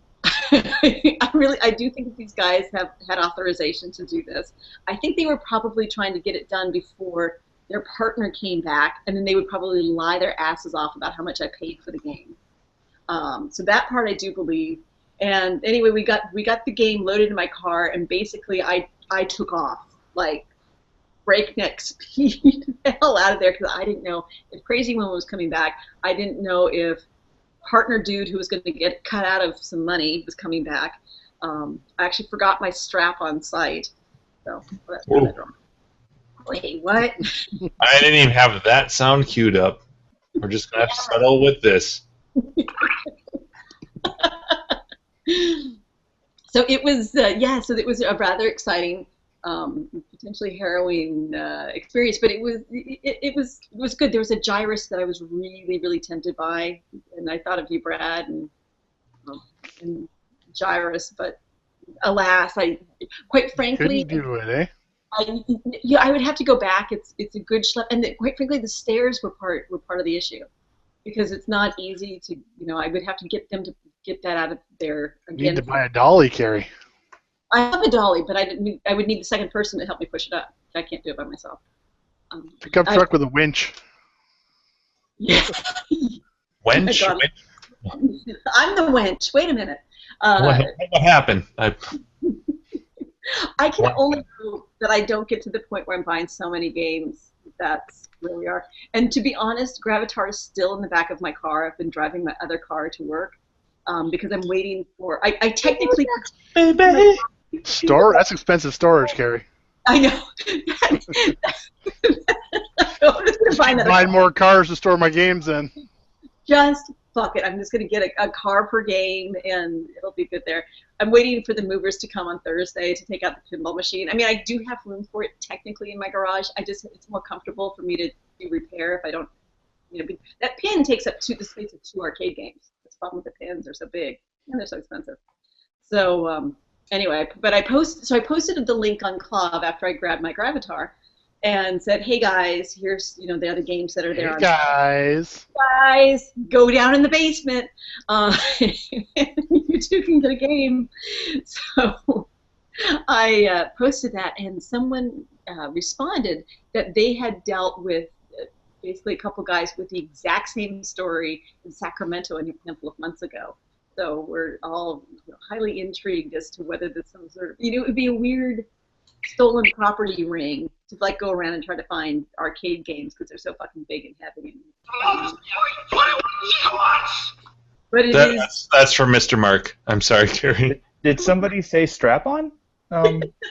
Yes. And that's why you just magically appeared in this Google Hangout. Where's the strap-on? I'm sorry. Go ahead. Continue the story. Well, the story's about over. I escaped. I was not harmed. I actually had a nice they emailed me, offered me a discount on the gyrus, but now their ad is down. So I am tempted still to email them. There was a gyrus. There was an Asteroids Deluxe. Nothing's working, and so the rest of the stuff was completely uninteresting to me. It's a bunch of crap as far as I was concerned. Listen, no ID, no goddamn beer. And somebody else on Club apparently had checked it out earlier, and their prices were high, so they looked at the Gravatar that I ended up snagging, but I think they were asking for, what he said, like $700. They came down in price later on. But anyway, so there you go. That's my pickup. It isn't for me, but it was exciting, and it ranked as the most, diciest pickup. I've never actually felt like I needed to floor it and get the fuck out before the cops showed up before. Well, I would definitely say you're part of this hobby now, Carrie. If you weren't before, you are now.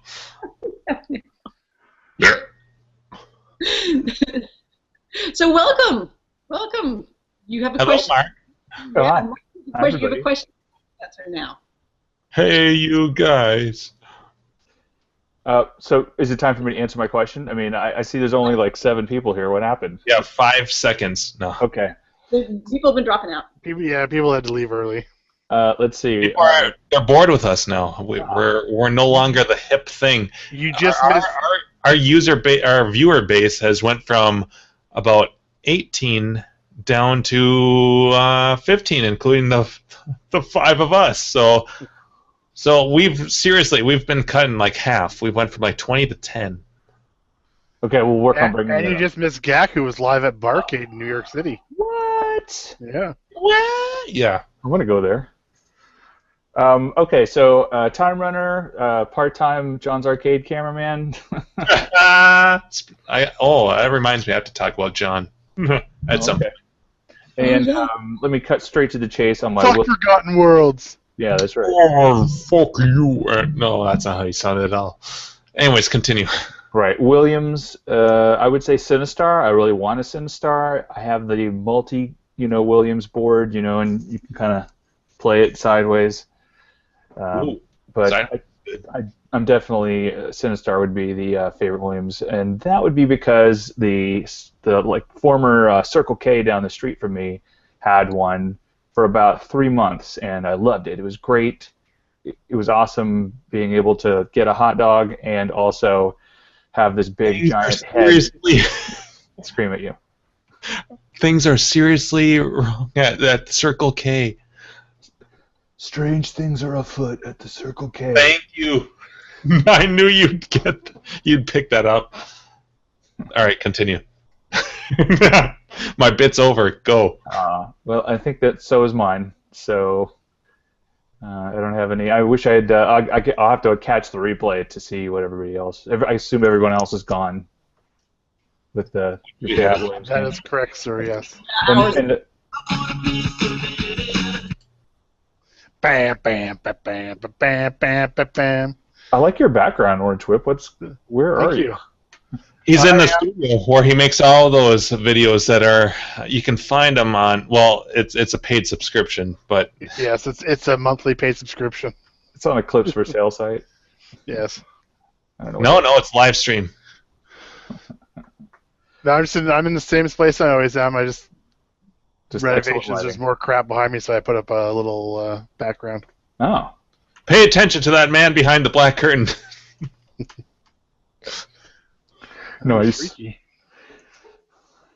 I don't remember. I don't remember the last thing I talked about as far as pickups or anything like that. But I'm Did having. you do some work on your pole position cockpit? Cockpole? No, as a matter of fact, I'm watching slowly as different artifacts stop appearing. You know, like now the cars are barely appearing and the signs are barely appearing. But didn't you do something with plexi or something? Oh yeah, I did put in a plexi, and the guy that cut it at Ace Hardware, he was like measuring like crooked, and the whole time I'm trying to be respectful and say, please stop, don't even bother, because I think this is going to completely turn out wrong. And then he takes his measurements and then leaves, goes out into another building at like the Ace Hardware B building, and then I guess he comes back after about 20 minutes with this piece of plexi that does not match the same width and height of the plexi I had. So I'm like, well, I'll take it home and we'll see if it fits, and it fit. So. Was it a magical experience? He just went into the back room and looked under the shelf, pole position cockpit. There it is. Pulled it out. Oh, there you go. Yeah, it is a magical experience when it fits and you don't think it's gonna. Oh yeah. It always fits. I haven't drilled into it yet. Ooh. But I will. I just need a 2x4. What? That doesn't sound good. Not fun in games till you pulled the 2x4 out. Right. Then it's real business. He said, whatever you do, don't drill into it without the 2x4. And I'm like, okay, and I have no idea what that meant. But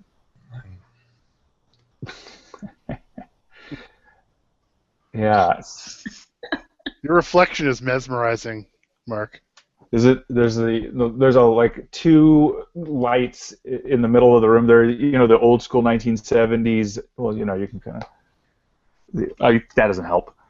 These things. These what are these things called? Oh yeah. Track lights. Games. Oh. Yeah.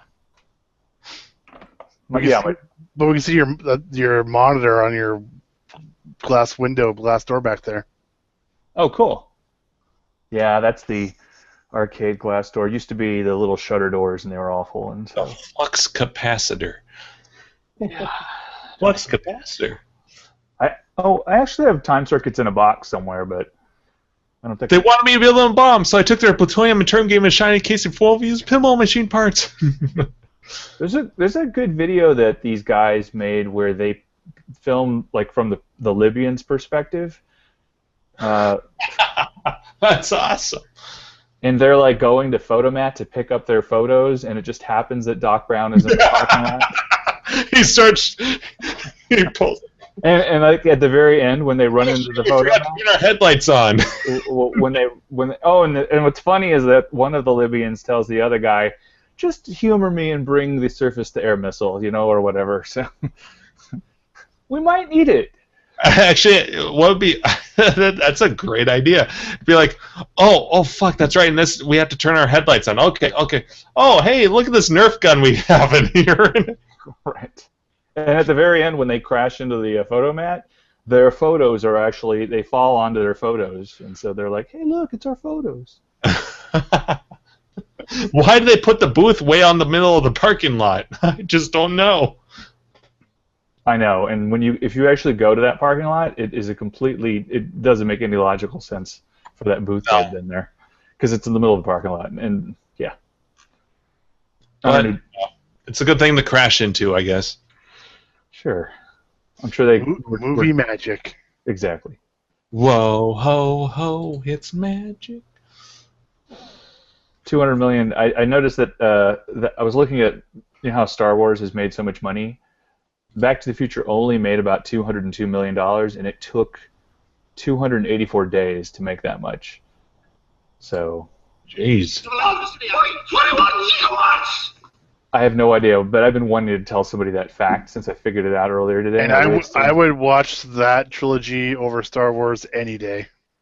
Oh, did you see The Force Awakens, though? No. No. You may change your mind. No, because I don't really care about Star Wars. He's set on his ways, Mark. Oh, I'll watch it. I can watch it. I have it on my Cody box, but I just have chosen not to. Okay. I remember. Speaking of Back to the Future, I remember being so excited for the DVD trilogy to come out, and then realize that, I have to buy the fucking full screen because they fucked up the widescreen version. It was such a. I mean, now there's Blu-ray, obviously, but at the time when they mastered the Back to the Future trilogy, and they did their widescreen version. Well, they screwed it up because instead of just doing the original negatives and stuff, they cropped. They ended up cropping the top and the bottom, and to make it widescreen rather than actually just pulling it from straight negatives. Which means if you bought the widescreen, you actually lost some of the top and the bottom, and so everyone was saying, well, you have to buy the full screen because would you rather have the full screen stretched wide or buy something that like cut my head and here off versus seeing the whole Which one was this? The whole Back to the Future trilogy. Or the original DVD release. And they also did something weird where, and I didn't realize this, but when you shoot on 35 millimeter film, it's almost like a square. Yeah, that's a square. And like they shoot the lights, and the mic. That stuff is visible if you actually have the negative.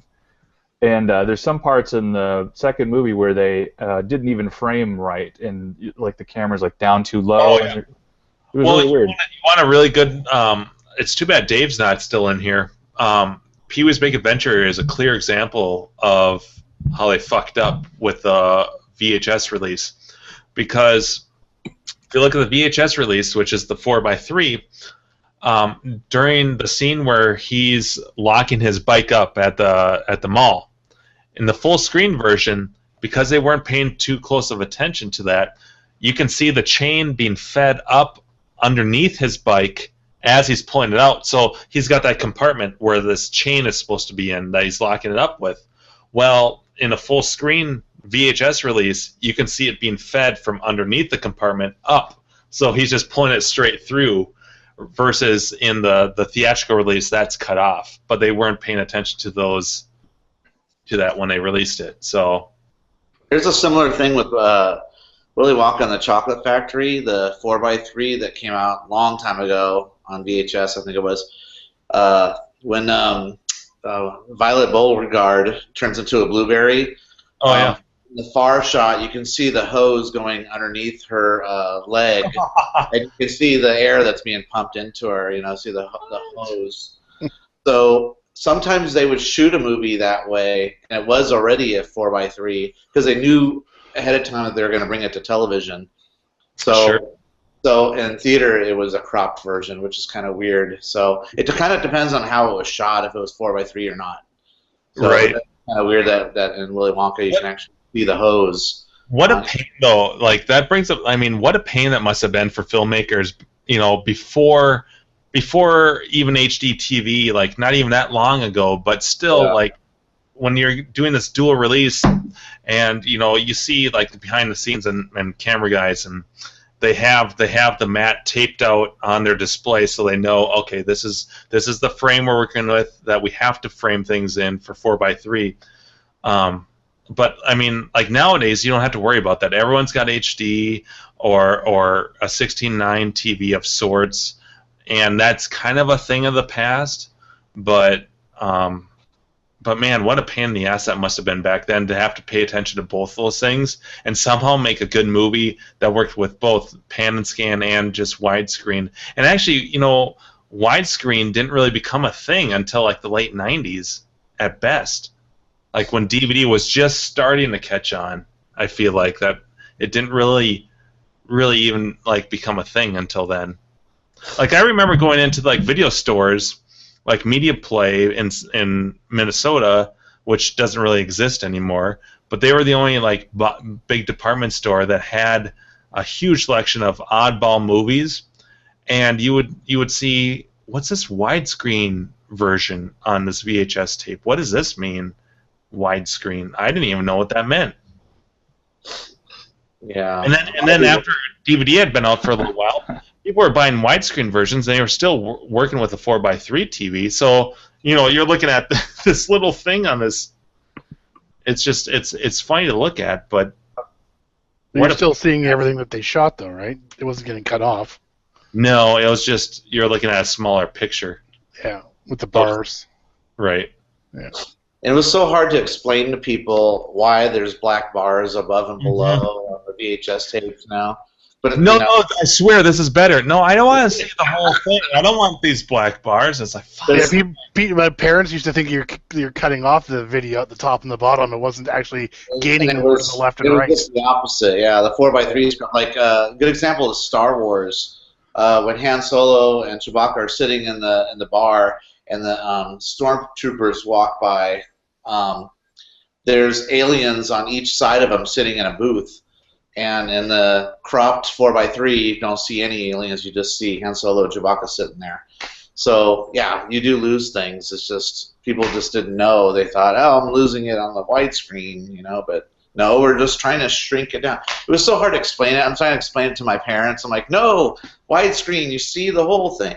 I forget. Well, and then like if you watch the same movie, you watch widescreen, you watch like a pan scan, and there's obviously some movies are way worse than others with the pan and scan, but you'll be watching something and you'll be like, whoa, what was that weird camera move there? Oh, yeah, the manual pan and scan with the dial that they would do. Yeah. Yeah, that's really wait weird. a second, that looks a little big, cropped off. Yeah. Something's off screen, they got to pan to it to make sure the audience can see that, oh, okay, he's talking to that dude. Right.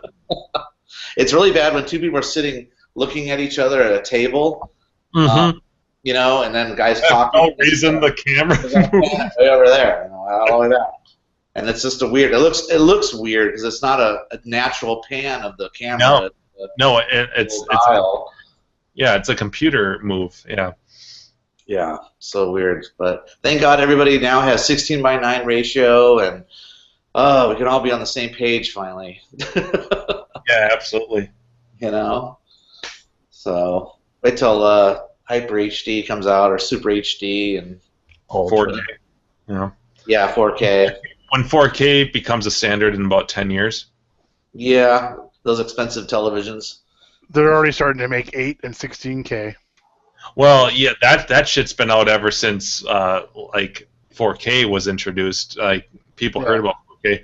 I mean, the Red Camera series has been shooting 8K for a long time, and most filmmakers, well, I've talked about this before, but the biggest benefit to shooting in more than HD is not so much for the mastering format, what's going to be released in, it's just so that you have more options as an editor, and it's more efficient shooting. Like when we did our last short film, we shot in 4K, but we mastered it in 2K.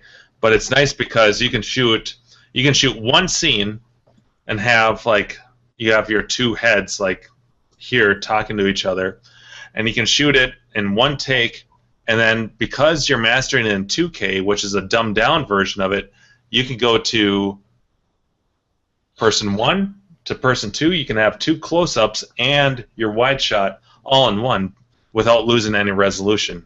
Oh, wow. I was thinking another thing where you can do zoom-ins. Well, that's essentially what you're doing. Yeah. You're taking a 4K image and you're zooming down to 2K. Yeah, but see, to me, that's like sloppy filmmaking. It's like saying a programmer can do all this shit because the computers are faster, but it's still sloppy programming. Right? Well, if you plan it out, it's not at all. It's just a simpler way. It could be, too, where a director's looking at it in the editing room and goes, you know what would be cool here is to slowly zoom on their expression.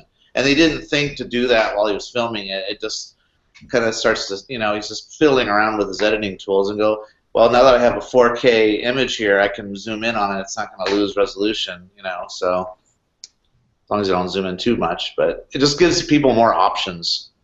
It does. It does. Yeah. That's why movies are like $200 million to make instead of $20 million to make. Man. You know what's the thing about the 4K though is like that most people don't have the TVs, and it won't be the video isn't going to be in 4K on the Blu-ray, so we got to wait until all that shit catches up, right? Well, it's just like look at how HD has been around since like the mid '90s, honestly, but it didn't become a standard until mid 2000s. So I would say it's going to be at least a decade before, because like you're talking about, Mock, is there's nothing broadcast on 4K. Exactly. There's very few. Netflix has come out with a few shows in 4K, but only a very, very small fraction. Yeah. And Blu-ray 4K is in the works, but how long is that going to take? And then once that comes out, how long is it going to be before that actually becomes a common standard? So, and a player has to be able to do it. Yeah, so. I would almost guarantee they'll probably skip one of them, and the reason why they're going to skip one of them is because they want to try to get away from streaming this shit. So if you make it higher bandwidth, you can't stream it as much, and then people have to buy movies over again. Buy more 16K Blu-rays and that kind of shit. Well, when we get the Google Internet and everybody has high bandwidth, that won't be this year. Terabyte bandwidth. That'll never happen. I don't know. This is coming from somebody. I started at 300 baud in 1982, and that's slow. Yeah, the problem though is the infrastructure is already being taxed to the max. So in order to do that, they have to lay out all new lines everywhere. Mm-hmm. Mm-hmm. And that's expensive. Yep. Not everyone's doing it either. They're doing it actually in my province. They're laying fiber optic cable everywhere to every neighborhood, but our prices are going to be jacked so that nobody can afford it. Yeah. I'm waiting for fiber out here. They've got fiber it pisses me off because fiber is available for pretty darn cheap, but it's only about 10 to 15 miles away from where I'm at. And you have to be within a third of a mile from there. So I don't know how soon that's going to get out here, but they're offering all the way up to 10 gigabit connections for under $100. This company. There's a couple. There's Comcast, which is what I'm at right now. That's basically the monopoly around here. But there's other like CenturyLink and US Internet, which aren't too far, that are doing fiber optic, but they haven't branched this far out yet. So I just upgraded to Comcast's fastest line out here, which is under what they say, it's a 250 meg download and a 25 meg upload, but there's always headroom there, and so I get about a little over 300 meg download and a little over 30 meg upload. So that's what I just upgraded to because they have the pack. For how much? It's with our TV, it's like $109 a month. See, I'm paying way more than that just for internet, and I'm at I think 50 megabit.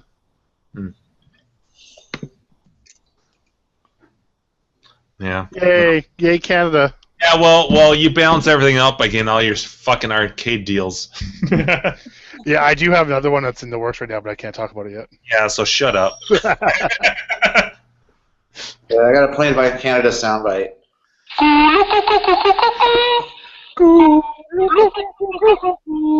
What's that, a Charlie Brown? Like, it's illegal for us not to do that if we hear it.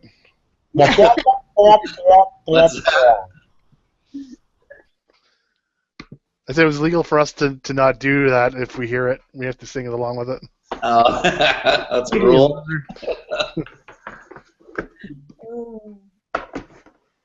And we are still at our 20%.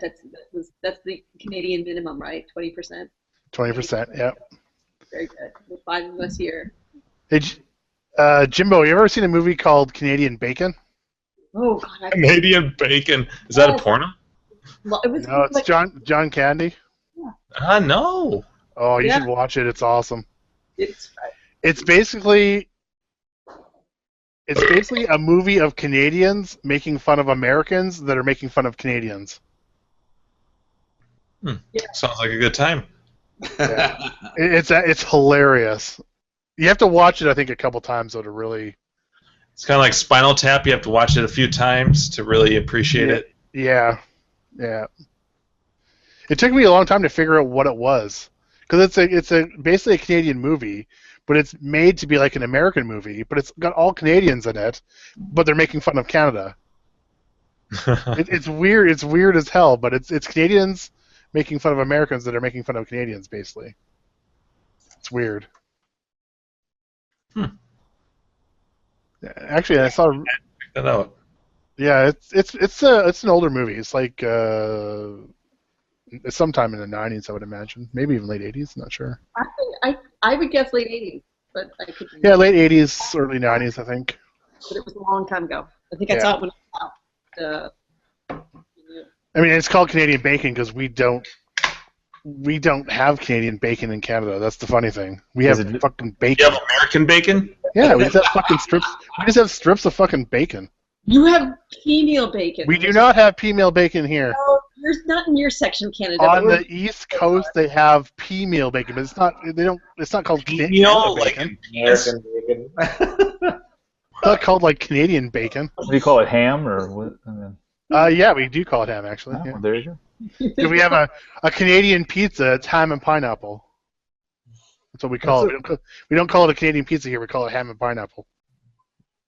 A Royale. What about? And we actually call and it's actually with cheese. What about Canada Dry? It's Canada actually Dry? called a Hawaiian pizza in Canada. Is what it's called. You're a smart motherfucker, aren't you, Dave? Put the brains on Dave. Do you have Canada Dry? King. Yeah, Canada Dry is a Canadian drink. Okay, Oh, but, so it's not just called dry. No. Can I make a Canada shout Dry is a drink. to Andrew right now, since he's listening on YouTube. This is the song I want to play for Andrew right now.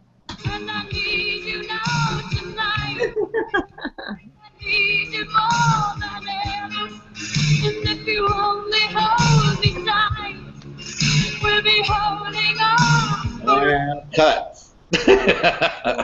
Right.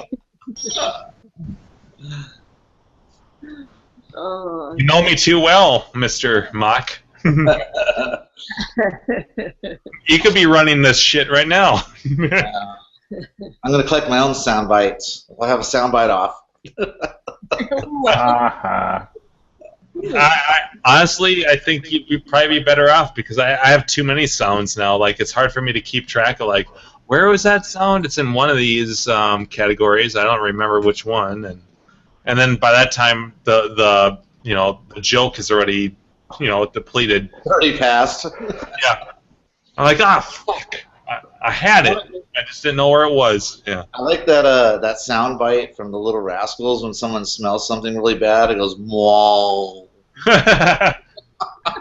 You know that one? Oh, I do.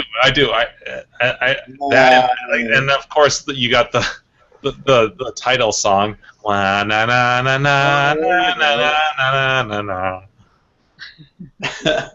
Well, hey guys, you know what? Hey guys, I'm gonna head out. I told you up front that I'm gonna be out of here early because I got. I think I'm gonna head out too. I have a lot to do tomorrow early. Well, then let's call this a wrap, then, people. Yeah.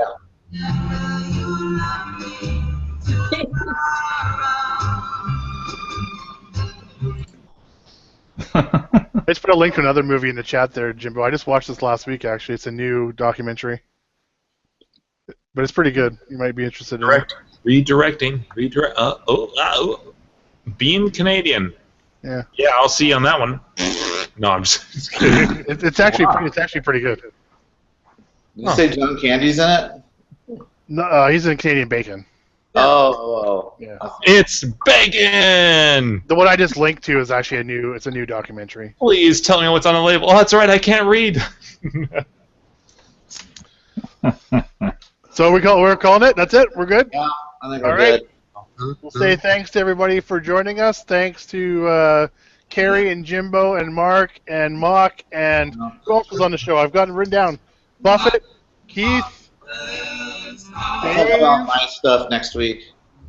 Forgot to it. There's Dave. Sweet. Yeah, Dave, he left. He didn't get his goodbye song. Make sure to subscribe. Watch every Tuesday live at 7 p.m. Pacific, 10 p.m. Eastern. Check us out the YouTube channel at the youtube.com/arcade hangout. Check out thearcadehangout.com or arcaderoadtrip.com. I actually have a Twitter account, but I never use it. I just use Whipflash. And do all that fun stuff. Oh, we didn't do our shout out to Seabart. Is he in jail? What? Well, not now. No. Well, yeah. I mean. All right, do your multi-language goodbye, Jimbo. Oh, here, coming right up. Toodaloo. Au revoir. Auf Wiedersehen. Ciao. Night, everyone.